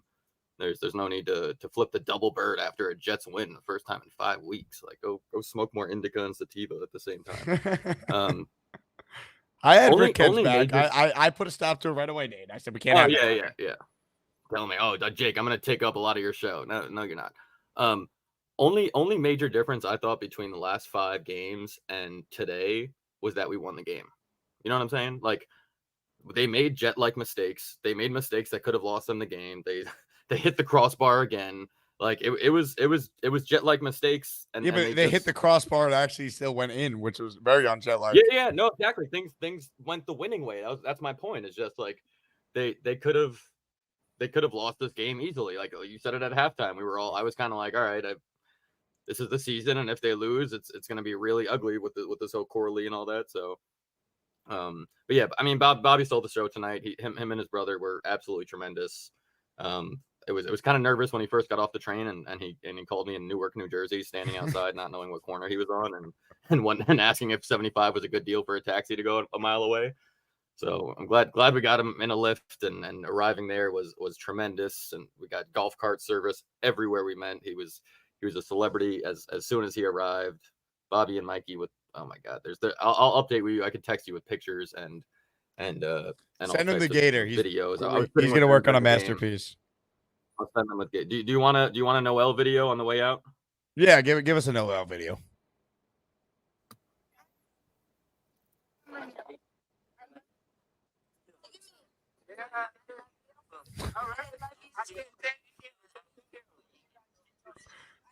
He'll get another one. Aww. It's like a fourth.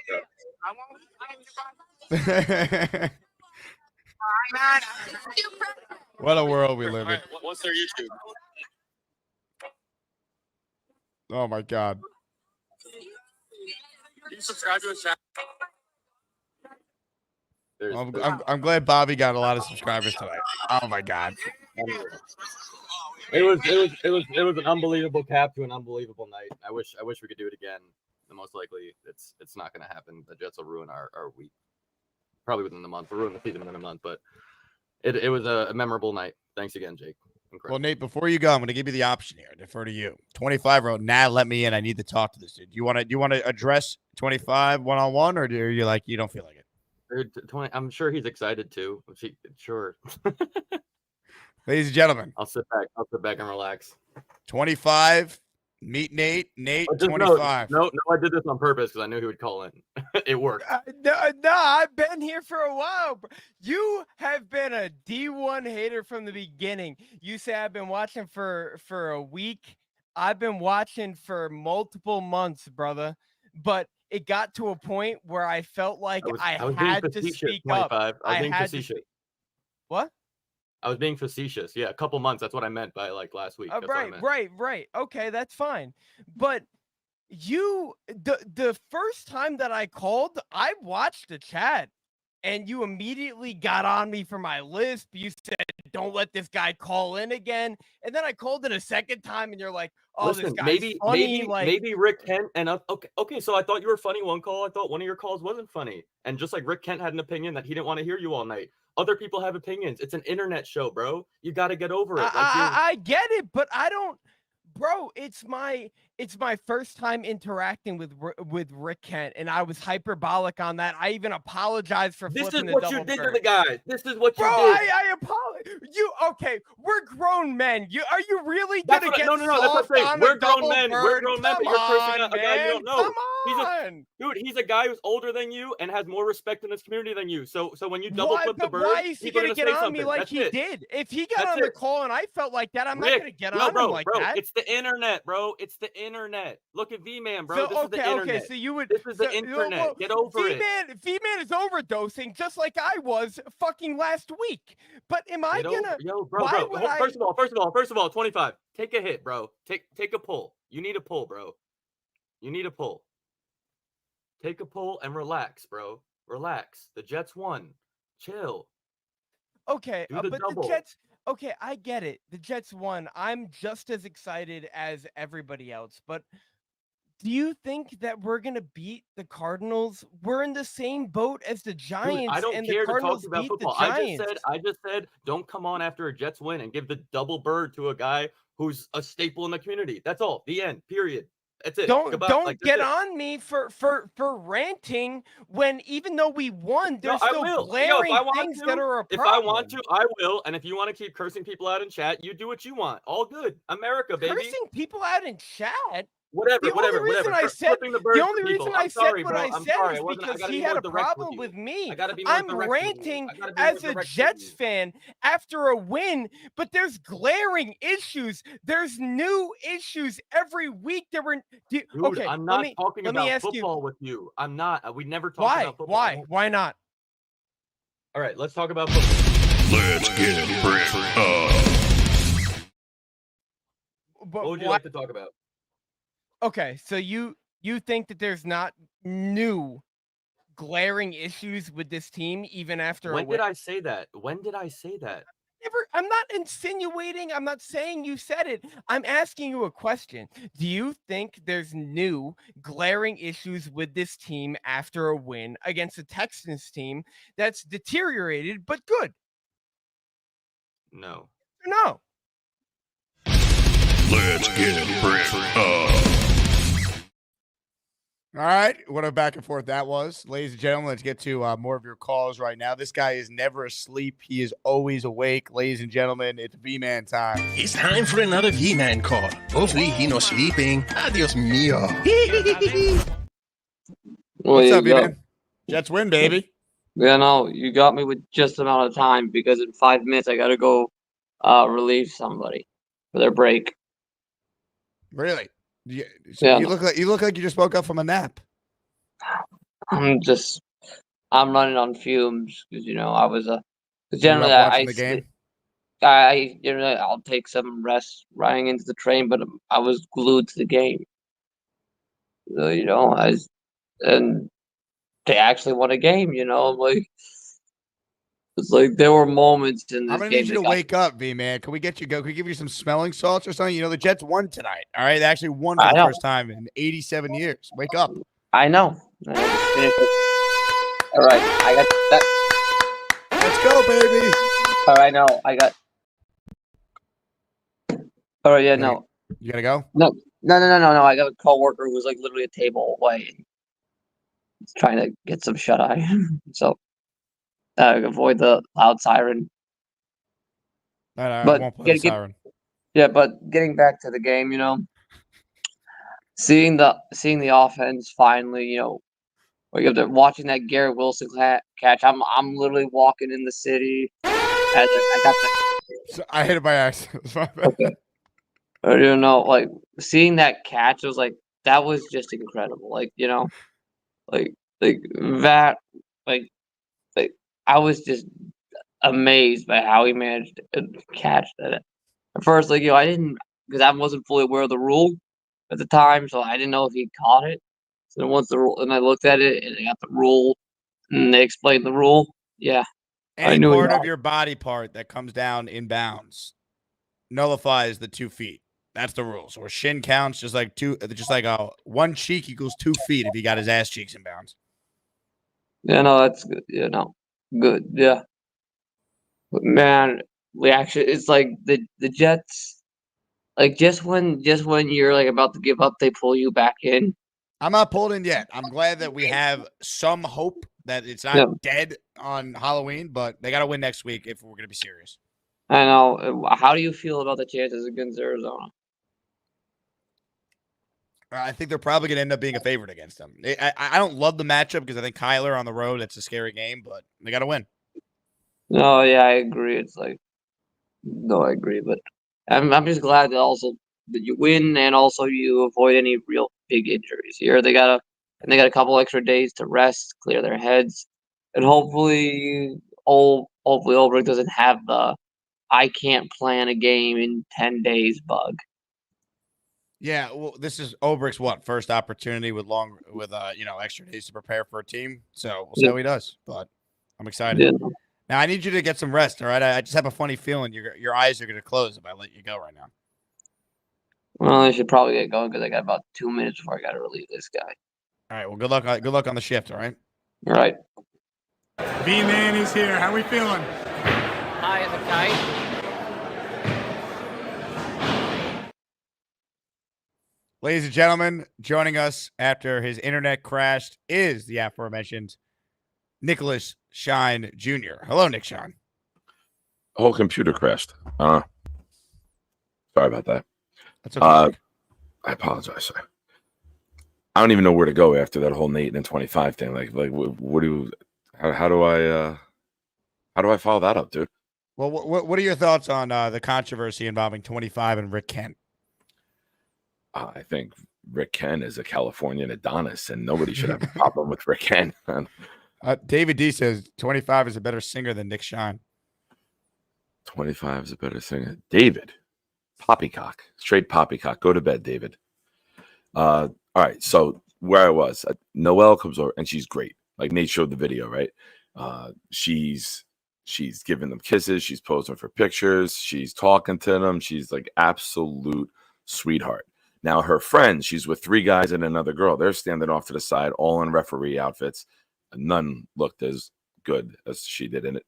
And I go over to them. I was like, hey, guys, these are friends, Bobby and Mike. They're from Vermont. They're having a good time.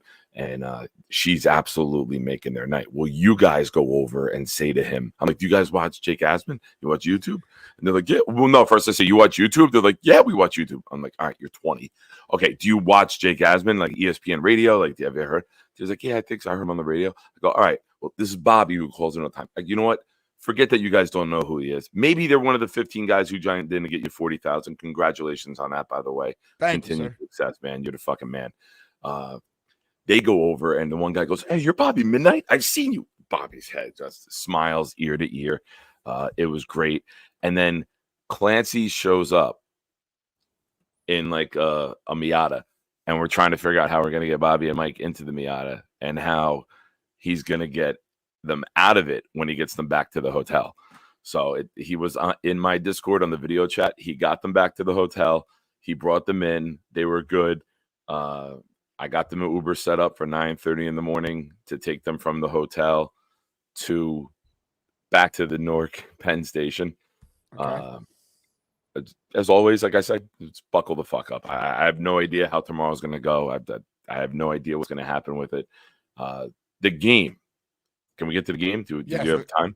All right, let's get to the game. Nick, the floor is yours. It was an honor to sit like 3-4 seats from where you were sitting. And then I go to Nikki. I was sitting with not Nate, parentheses Nate, the other Nate, Bonifant.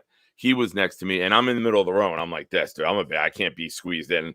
And I'd turn around and look at you and Gator. I'm like, are there 2 seats up there? And you guys are like, yes, come over. I'm like, oh, thank God. So it was great coming up there and to sit with you guys. Great second half. Not as great as the Zach Wilson 30-point trouncing he threw on the Texans last year. Very good second half, right? That's right. As good as Rodgers played, he doesn't hold a candle to what Zach. Yeah, it's not a 30-point half, though, A-Rod.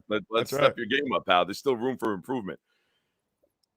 I said to me and Nikki dropped Gator off at his hotel, and I was like, you know what was really cool in that second half? Watching Rodgers, Wilson, and Adams be Rodgers, Wilson, and Adams. Now you hope this isn't just something that happened. Like the New England game was something that just happened, and then it was 5 weeks of hell. You hope this is something you can build upon. The play calling. I said to you at one point, you have a whole week to build a game plan, and the first half looks like shit. How do you come out of the locker room at halftime and put together a beautiful drive? Like it's nothing. Like you had that in your bag the whole time. Yeah. The Corley play, horrible. Great play call though. Great play design. Something different that we haven't seen before. So yeah, I'm trying to find a positive forget about it. That was really stupid. No, 100%. Downing, I thought overall Nick called a really good game tonight. I thought that was a real positive. Agreed. Rodgers missed some throws. Rodgers was off early again. He was awful early in the first half. The first throw of the game to Davante, he had him open. He missed him.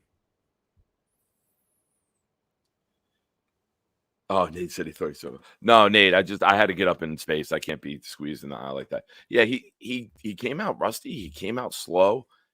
He came out. It's not. I mean, maybe it's a sign of age. Not all 40-year-olds can just start throwing 45-yard bullets to Rob V in the lot like I do. Like just put him on his chest from 45 yards away. So I guess he's the cayenne pepper thing didn't work like you were saying earlier, but atrocious first half. Something I don't know if you covered. How do you think the run game looked when Olu went in at guard? I know he had the holding penalty on Rodgers, who got fired up right to get down to the 2-3 yard line. Right, that was Olu who held. But I thought he looked okay at guard for a guy who's not pumping his chest and saying, "I'm a left tackle." He went in and played right guard, and he said in training camp, "My job this year as a rookie is to do whatever I can to help this team win." He knows his role for the future. But what do you think? What did you see? I don't know what I saw because I feel like from where we were, it was hard to tell O-line who was doing what. So I got to rewatch it. But everything I saw online from people who were watching it, like TV copy wise, said that they thought Olu was pretty good. That was the feeling after the game that he was solid.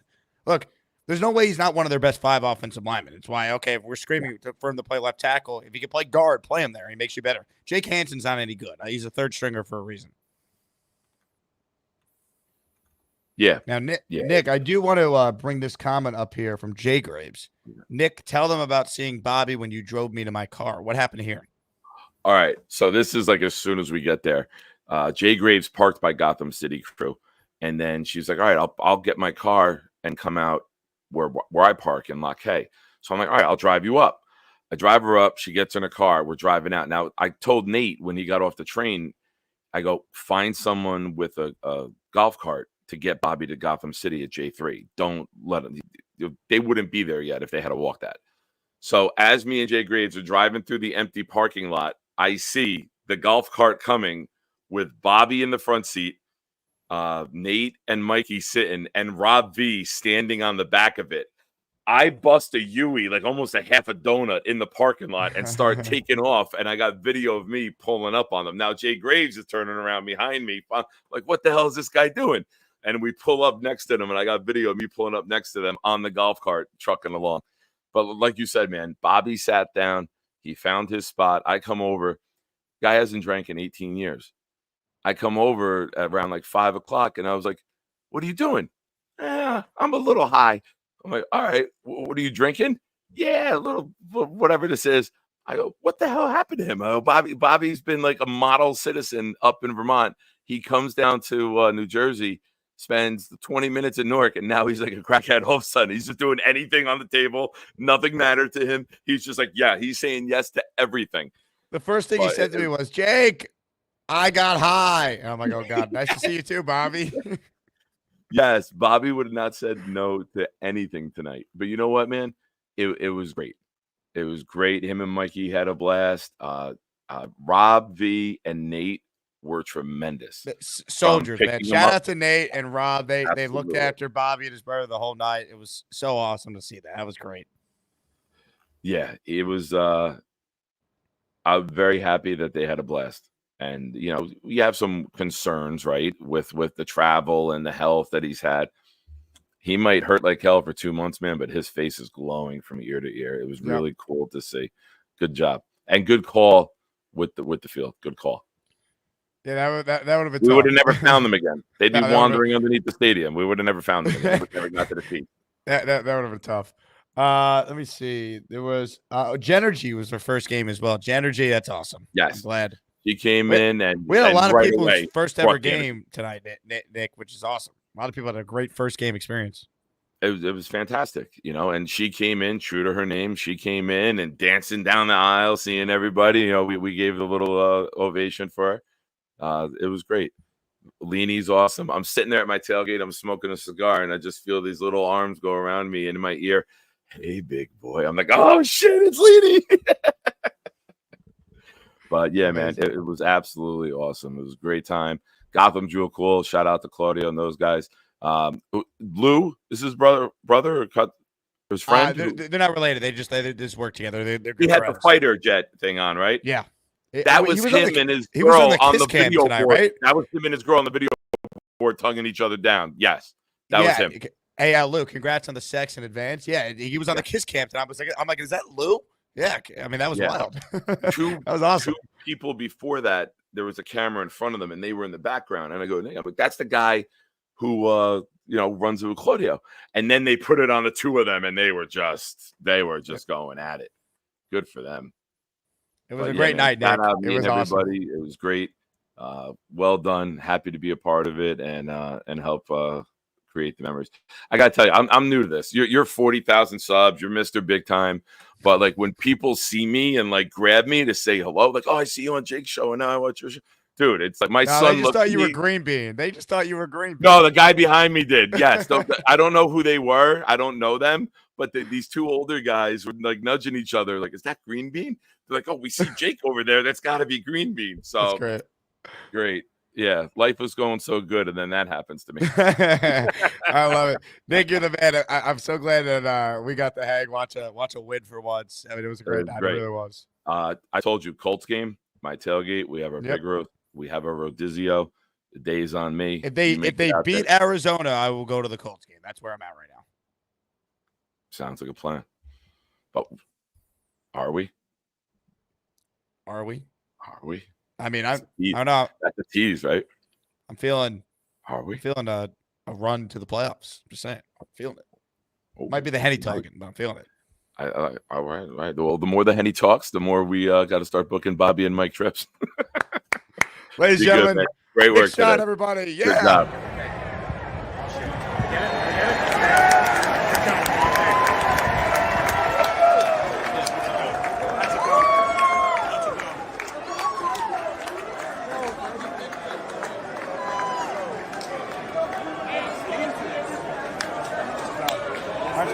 That's a jump. Let's go. I need it for my out. That's what I'm saying. Let's go. That's a jump. Hey, the Ass Maniacs were here to save the day. Season is it back on? 5 and 6 at the bye. Many are saying it could happen.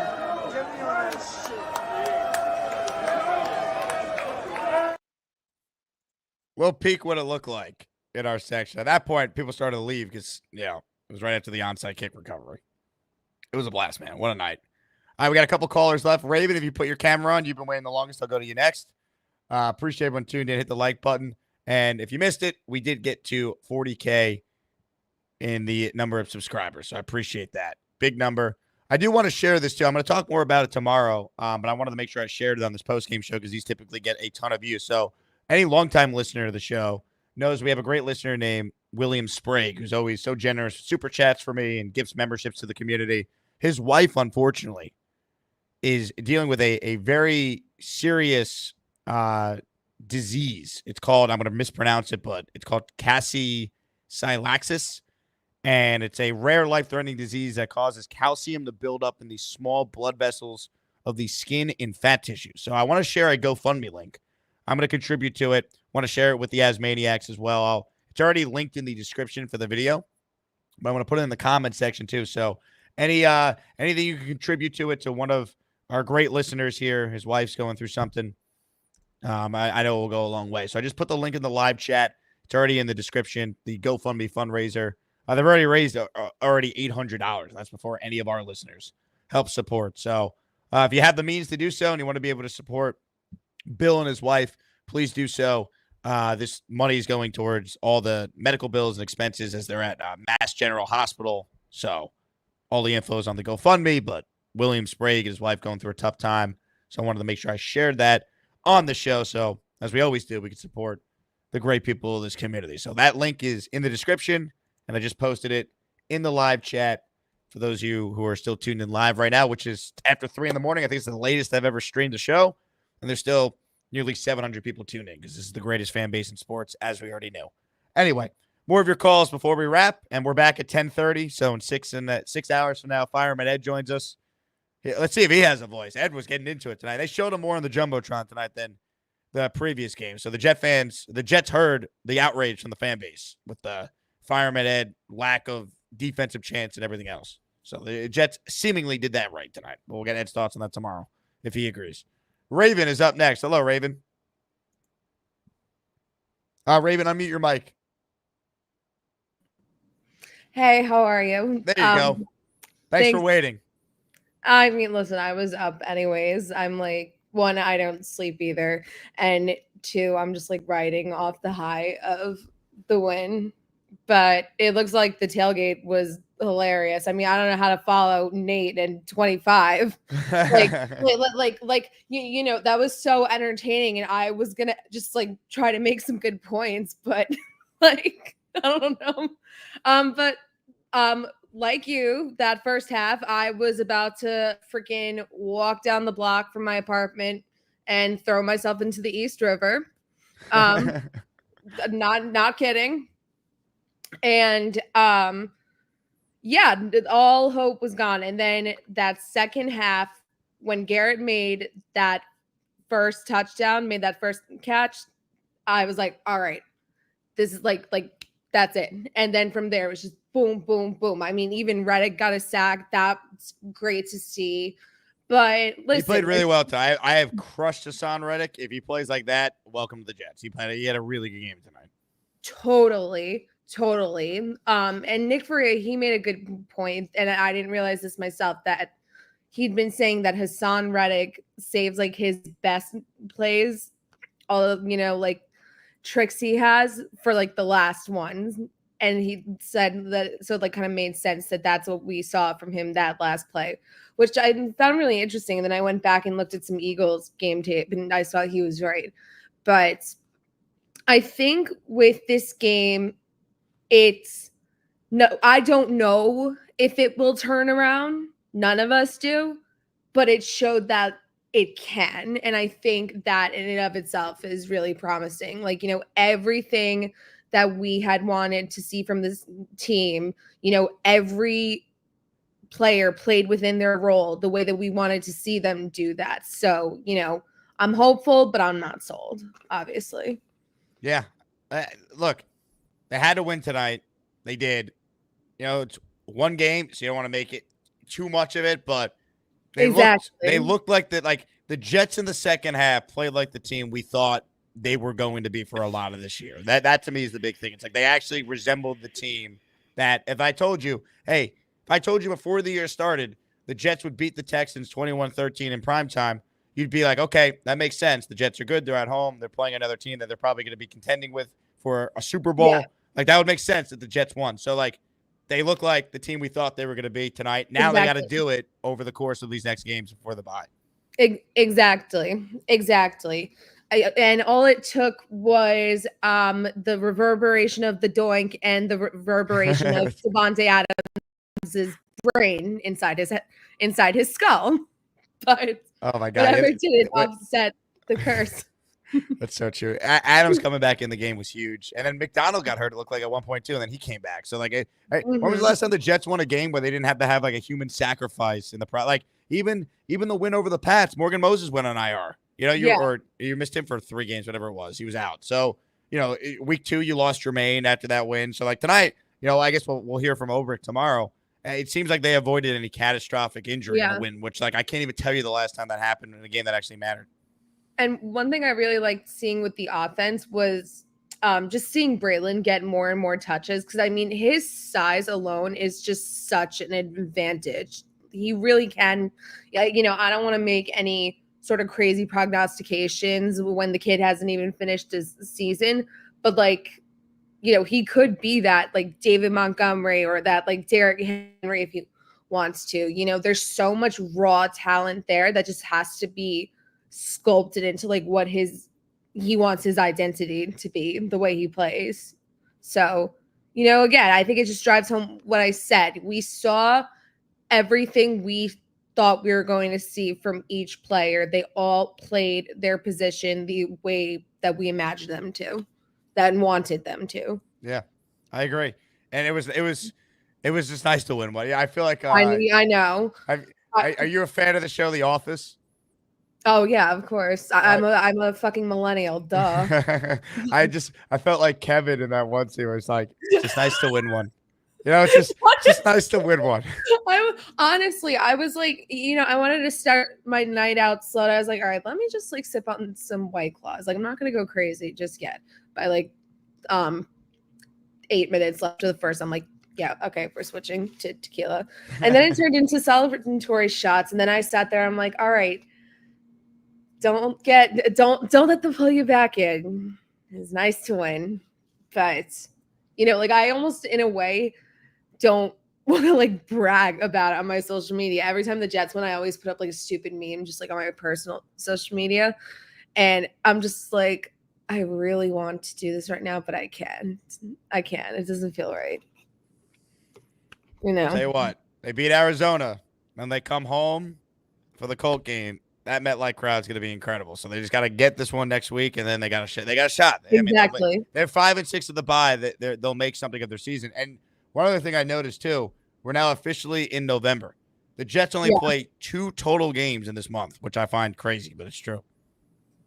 Interesting, for sure. Shit. Sorry. Can I curse? You know what? At 3 a.m, it's fair game. All right. Yeah, no, I totally lost my train of thought. Yeah, it's not coming back. It's not coming back like half buzzed and like half asleep.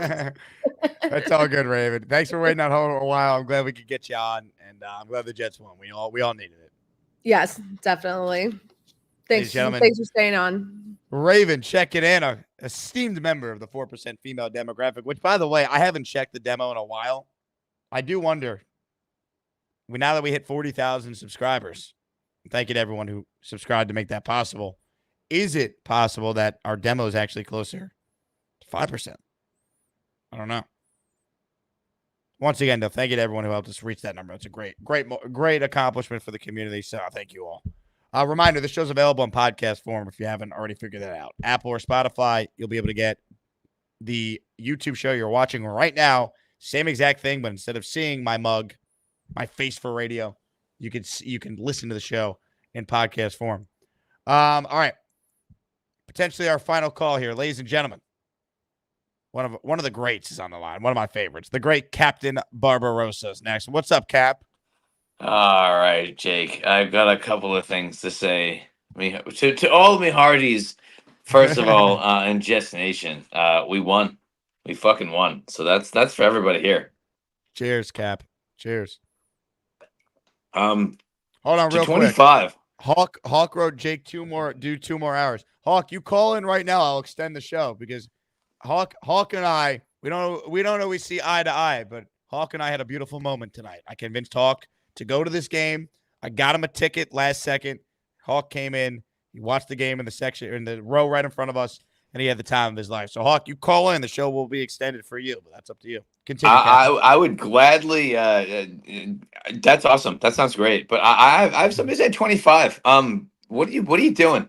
I don't on this ship. We don't tolerate that kind of nonsense. Like this is what were you talking about? You're just full of shit, and I don't really like it.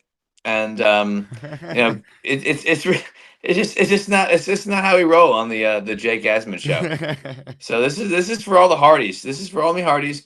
And honestly, Hawk wants to call in. Jake, keep me on. I'll happily. I got your back, man. Because And also out to Bobby Midnight too. Thank you for all that you do. Thank you for coming out. But I just wanted to technically call in on a Friday, Jake. Yar. All right. Just take care. Take care of yourself. All the Jets fans, we won. All right. And this is for all of us. Let's go. Captain Barbarossa, everybody. Calling from the captain's quarters. Oh, that's tremendous. I just saw this comment. One win and they're all drunk. Have you met this fan base? We're starving. It is the best fan base in sports. People don't realize how special the Jet fan base is. I've lived it, man. I've talked about one team for 4 years on this channel that doesn't win. And this community is insane. It's at 40,000 subscribers on a YouTube channel that predominantly covers one team year-round. There is 624 people watching live right now. It is 3:30 in the morning. This is the best fan base in sports. We won one game. And half the callers are like, we win it 9 in a row. It is amazing, man. It really is. Jaden says, I'm about to get drunk. God bless, man. I'm about to take a nap, and then we'll have Fireman Ed on at 10:30 a.m. Normally it's 10. I texted Ed. I go, we got to do 10:30. Couple of notes from the Jets I want to share with you guys. I just got these sent to me. You know what? It's a PDF. Maybe I could actually pull it up on the screen. We're going to try this. I don't know if it will work. I don't know how it will look in StreamYard, but the Jets send out to all their media partners, some notes from every game. Usually I don't bother to read them because it's like Jets lose 31-3. However, Quincy Williams became the 7th Jet with 5 tackles in 4 consecutive games. Like, cool. They lost 31-3. Tonight, the postgame notes are actually fun. So we'll go through them together. Then we'll wrap the program here. By the way, Nick wrote, when we paying G5? After this morning, there were people telling me to trade Garrett Wilson. I went nuts. All right, here we go. Some post-game notes. It's way too small. No one can see this. Yeah, this is not going to work. I tried. I'll read them. I'll read what I find interesting. Jets' 7th game this season with multiple passing touchdowns. Most games in the NFL. Isn't that something? And I don't think Rodgers overall has been amazing this year. I think he's been about average. He was sensational in the second half tonight. But I think you take that performance, you take the ups, some of the downs. I think Aaron Rodgers has been probably anywhere from the 18th to 23rd best quarterback in the league. But that stat is wild. Rodgers has 6 of those, tied with Baker Mayfield for the most in the NFL. Garrett Wilson and Allen Lazard each have 5 receiving touchdowns this season. The last time the Jets had 2 wide receivers with at least 5 receiving touchdowns in a season was in 2019. Robbie Anderson 5, Jamison Crowder 6. The last time the Jets scored touchdowns on 3 straight drives in a game was Week 5 against Miami in 2022. I was at that game.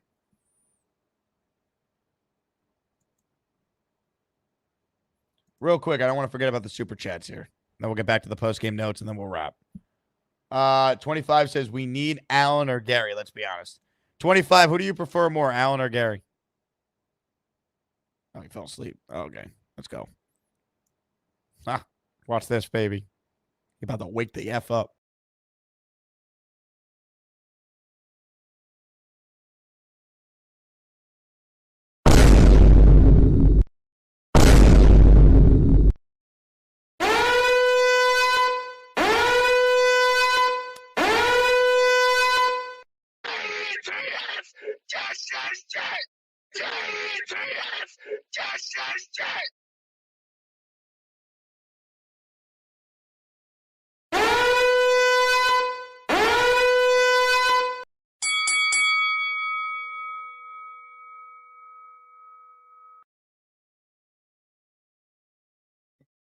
So anyway, guy's a fucking clown, and he just talks shit about Rick, and then he comes on and he just then falls asleep on camera. It's fucking ridiculous. What the fuck do you want from me? Oh wait, hold on. Where's my headphones? When did I What's that? talk shit about Rick? I didn't say Rick- anything about him before he decided to say, "Oh, this guy talks too much. I'm gonna leave the show if he doesn't stop talking." 25, 25, In the year 2525, 25, 25, is he ever gonna stay alive? 25, 25. No way, Nate. That was brilliant, bro. I just threw it out there, dude. That was like Rodgers and Davante, man. I just knew you knew what to do there. I just gave you the hand signal. I knew you would handle that. That was fucking great, bro. That made me die. That was awesome. 25, you fell asleep, brother. I started playing every sound effect in the book. You didn't wake up. Then you did, and I threw Nate out there, threw him a bomb, and he caught it. Unreal.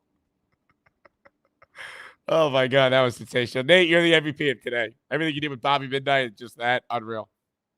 JJ says, just got home to Long Island. God damn, Jay. Where do you live? In the Hamptons? In Stony Brook? How far east are you?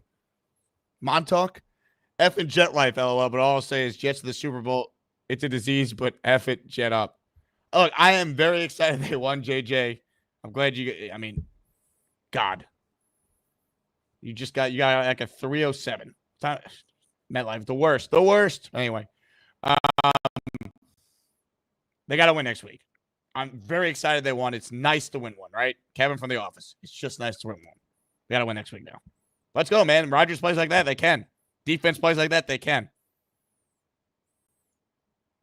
Jesus, Jerry, it's 6 p.m. here. Hilarious seeing you on. Yeah, where's Craig in Australia? He can have dinner with us as I'm about to take a nap before I go live again. Proud NYJ writes in. Connor Hughes tweeted that Tippmann was telling Olu what to do before every snap. Olu didn't know, never took a snap at guard at any level. Olu's a football player, man. Love that. Good point, Nick. Trey writes in, Nate was 9 for 90 and 2 touchdowns. Dude, Nate killed it, man. Also, 25 just waking up.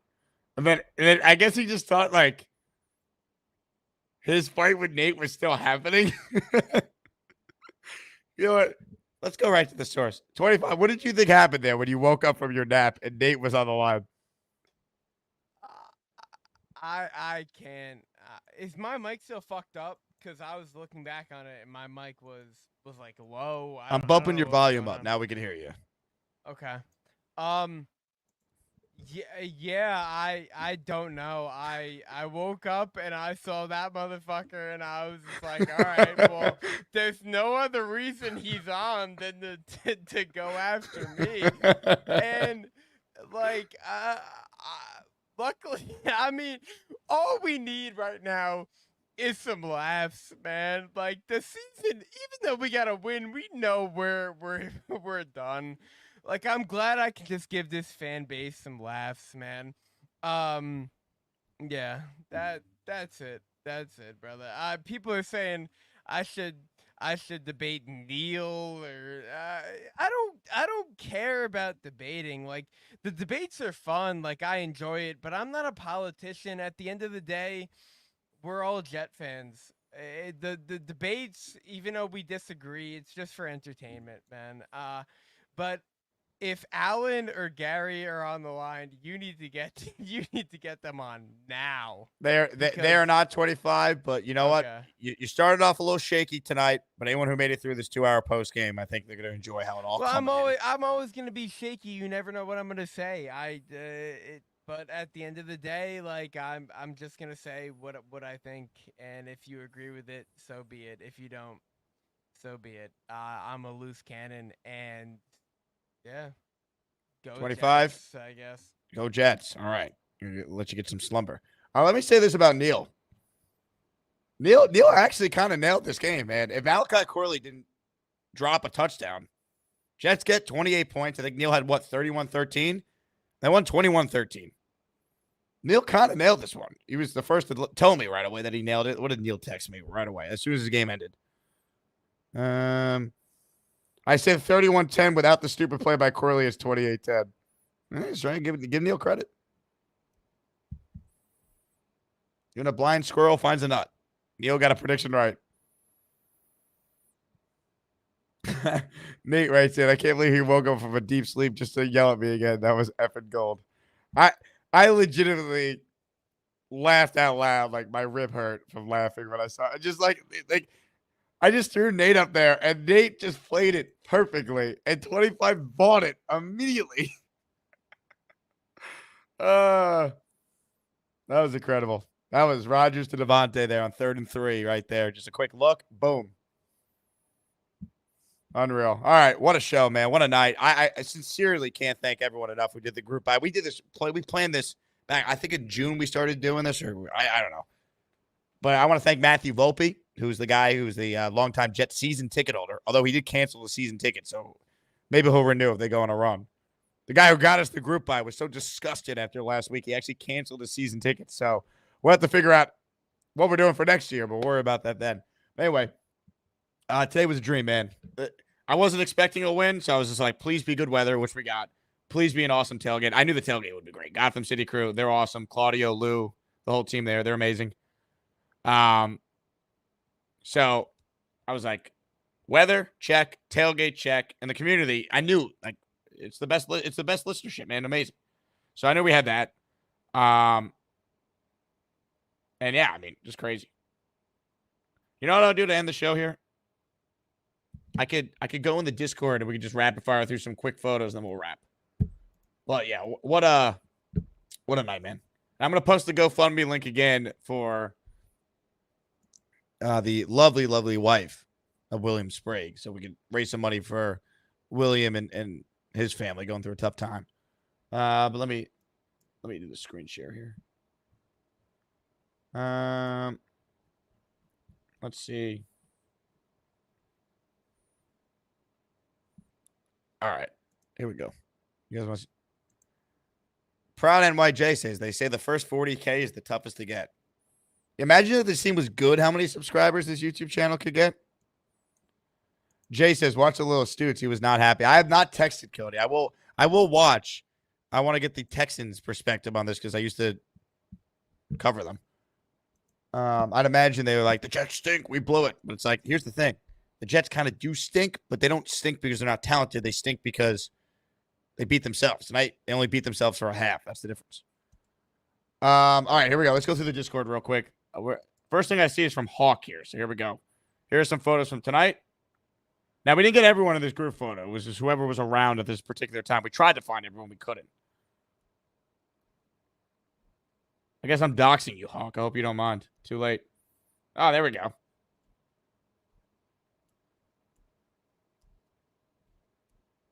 What else we got here? By the way, if you want access to our private Discord, you have to be a Patreon member, so you might as well sign up. We got Nate. We got Chef Kev. We got Gator. Oh, G-Man the Prophet in the house. What up, G-Man? G-Man was behind us tonight. And his lovely model significant other. Oh, let's see what this is. Oh. Love this. Okay.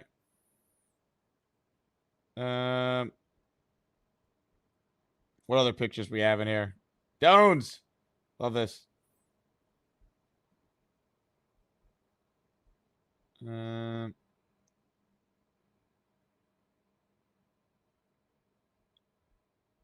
do I just see like photos? No. Dre says I posted a screenshot of the AI summary. It's hilarious. There it is. Viewers are joking about the team's recent performance, especially Nate's poor play. Some viewers are playfully critical of the team and players. If you had pictures from tonight, maybe they're in the Week 9 meetup. Jake, can we go back and tailgate again? Okay, I didn't miss anything there. I'm going to guess all the pictures are in here. Let's see. I did not check the Discord once during the actual game. By the way, this was great for Morstead afterwards. Y'all think this is the game? Jets win, and then it says you can't see it. Morstead's secret stuff. Look, cayenne pepper, baby. Rebecca says Jake has a Discord channel. I do. You gain access to it when you join the Patreon first. Patreon.com/Jake Asman Show. Today's the last day to join the Patreon if you want your name added to the intro for the month of November. Let's see. I went up against Garrett Wilson in fantasy tonight. He put up 30 points. I'll gladly deal with that every week. Oh, what's this? Oh. This is the type of stuff we get in the Discord here. I just saw this from Dado. Oh, God. Yes. Oh, my God. Yes. Yeah, I wish I went to this earlier.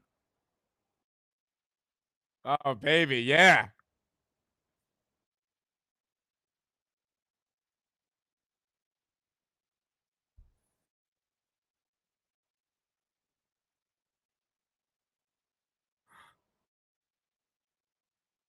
This is incredible.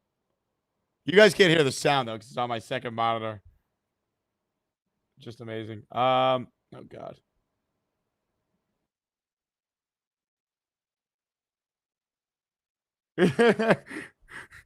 Bobby's just saying to everyone, he's a nice guy. He's a nice guy. And he's pointing. Oh, yeah, Bobby. Oh, my God.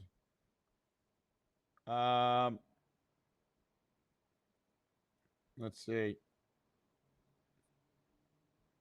See, this is for those who don't know. This is what the Discord looks like when I say we're gonna go live. I go on my way back from Jet Life. It was 12:02. Post game around 1:15. Fireman Ed live at 10. I wrote 10. It's actually 10:30. I messed that one up. 10:30 Ed. Joe B 4:30.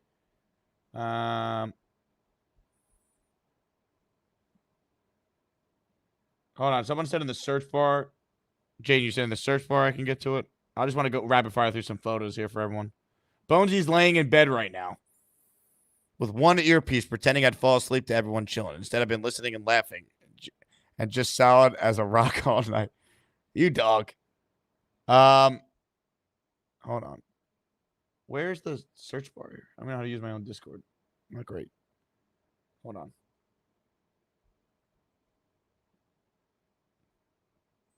Let's see.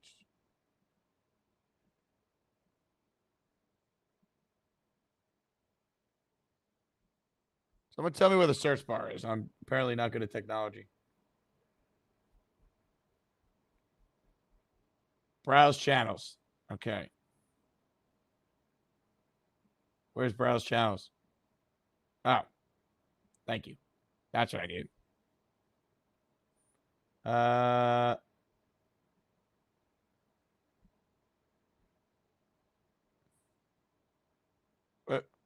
What do I do next then, Jaden? Browse channels and then what?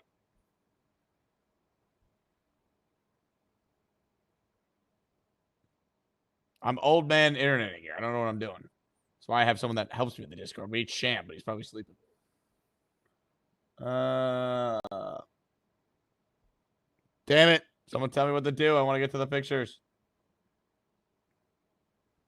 There's like a button for just like media. Yeah, usually there's a media section. Where is this? I don't know. Whatever. We'll just go back to what I was doing. I'll scroll through it real quick. Those who want in on the Discord, patreon.com/Jake Asman Show. I'd imagine the comments in the first half are just going to be, we suck. This is the worst.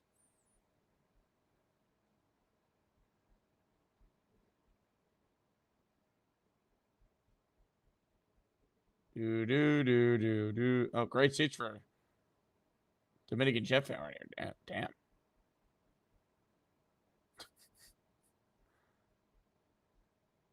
Oh, this is right after the Garrett catch. Hey, look, Chiefs fan in here.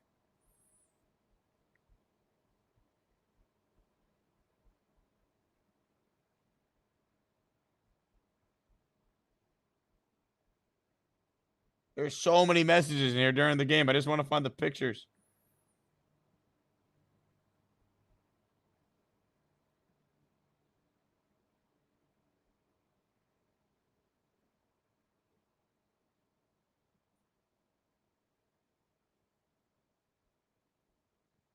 Nope.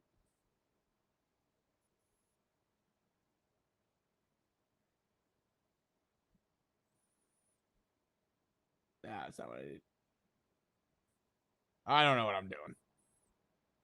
I tried, people. I wanted to show more funny photos from the night. All right. I just got a message here from Nick Shine. Here we go.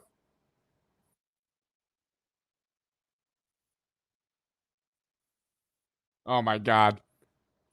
You guys can't hear the music, but it's amazing.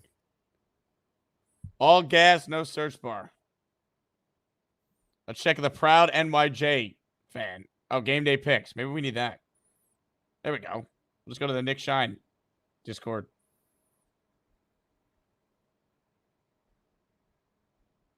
Yes.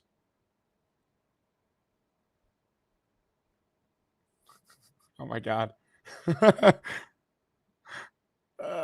amazing. Look at this. 4%, baby. Is that Genergy's mom? I don't know. I didn't meet this person.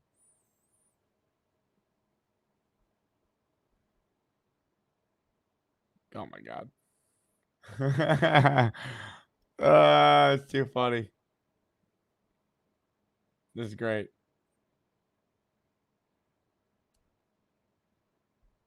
There we go. Here's a good view of the photo. What a night.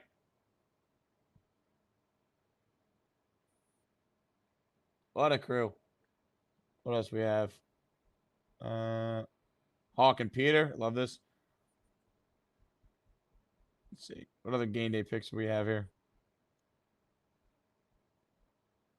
Oh, my God. This is from the last time the Jets won a game. Neil on the mic. That's great. We truly have the best listeners, man. I could say how to do this all night, but I'll go through the fixtures I have, and eventually I'll get it.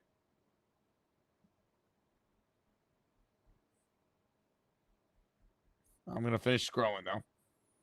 Oh, God. They showed this tonight? Save me, Ben Johnson. I didn't even see that.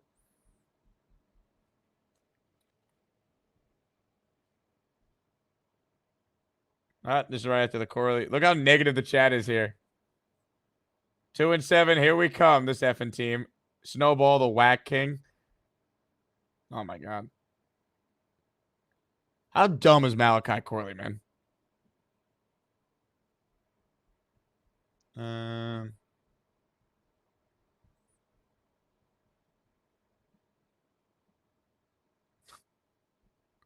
Incredible. Incredible. All right, we're going to wrap up shortly here. Just trying to find some pictures for the pokes.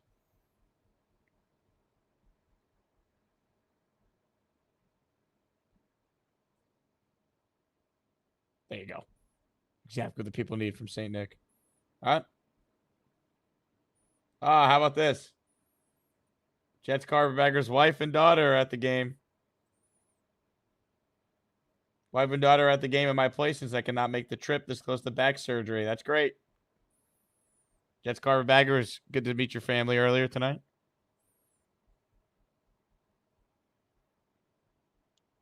How about the hamburger set up on game day here, huh? Look at this. Look at this. Nice to be the hamburger, huh? All right, I'm going to scroll up. We'll do this like another minute here. I'm just going to try and get back to the top. Yeah, this is what we need right here. Look at this. The good stuff. Rob V, Nate, overseeing Bobby and his brother at the game. Tremendous job by you two gentlemen.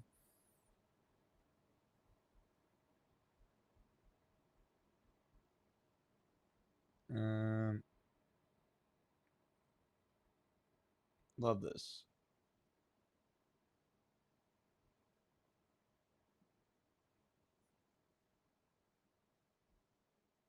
Yeah, Tailgate was great. It really was. Crypto Mike, he was right next to us in our row. Oh, this is great. All right, I think we covered it. Now, hold on. This is what I mean. Bobby was just posted up there, and as more and more people arrived, People would like go up to this table here. It'd be like a meet and greet with Bobby Midnight. And there's his brother Mikey on his way, baby. There he goes. Amazing. Incredible. Look at this. On their way to the game. Raymond Luxury Yacht in the house. Purple Belt Mike wore a bag on his head. Hey, Mike, you coming back to the Jets now? We back in? Anyway, all right. Gator's going to have an epic recap video from everything, so I'll share that later in the week. Thank you all sincerely, everyone who came out tonight, everyone I met, even if you didn't do the group buy with us. Every time I go to these Jet games, man, I meet so many subscribers, so many listeners. So it's always great. It is almost 4 in the morning. Fireman Ed joins me in a couple hours, so I'm going to take a quick nap. We're back at it. The Jets, look, it's one game, but they look like the team we thought they were going to be in the second half. Can they build on it? Nothing tonight matters unless the answer to that question is yes starting next week. That's it. If you want bonus content, if you want to join the show, join the Patreon. Please do so. Patreon.com/Jake Asman Show. Thank you again to our post-game sponsors, Joe DeVizio Realty. Make sure you support Joe and his amazing company, sellwithjoe.com. And obviously, the other post-game sponsor we've had, Custom Bourbon Tours.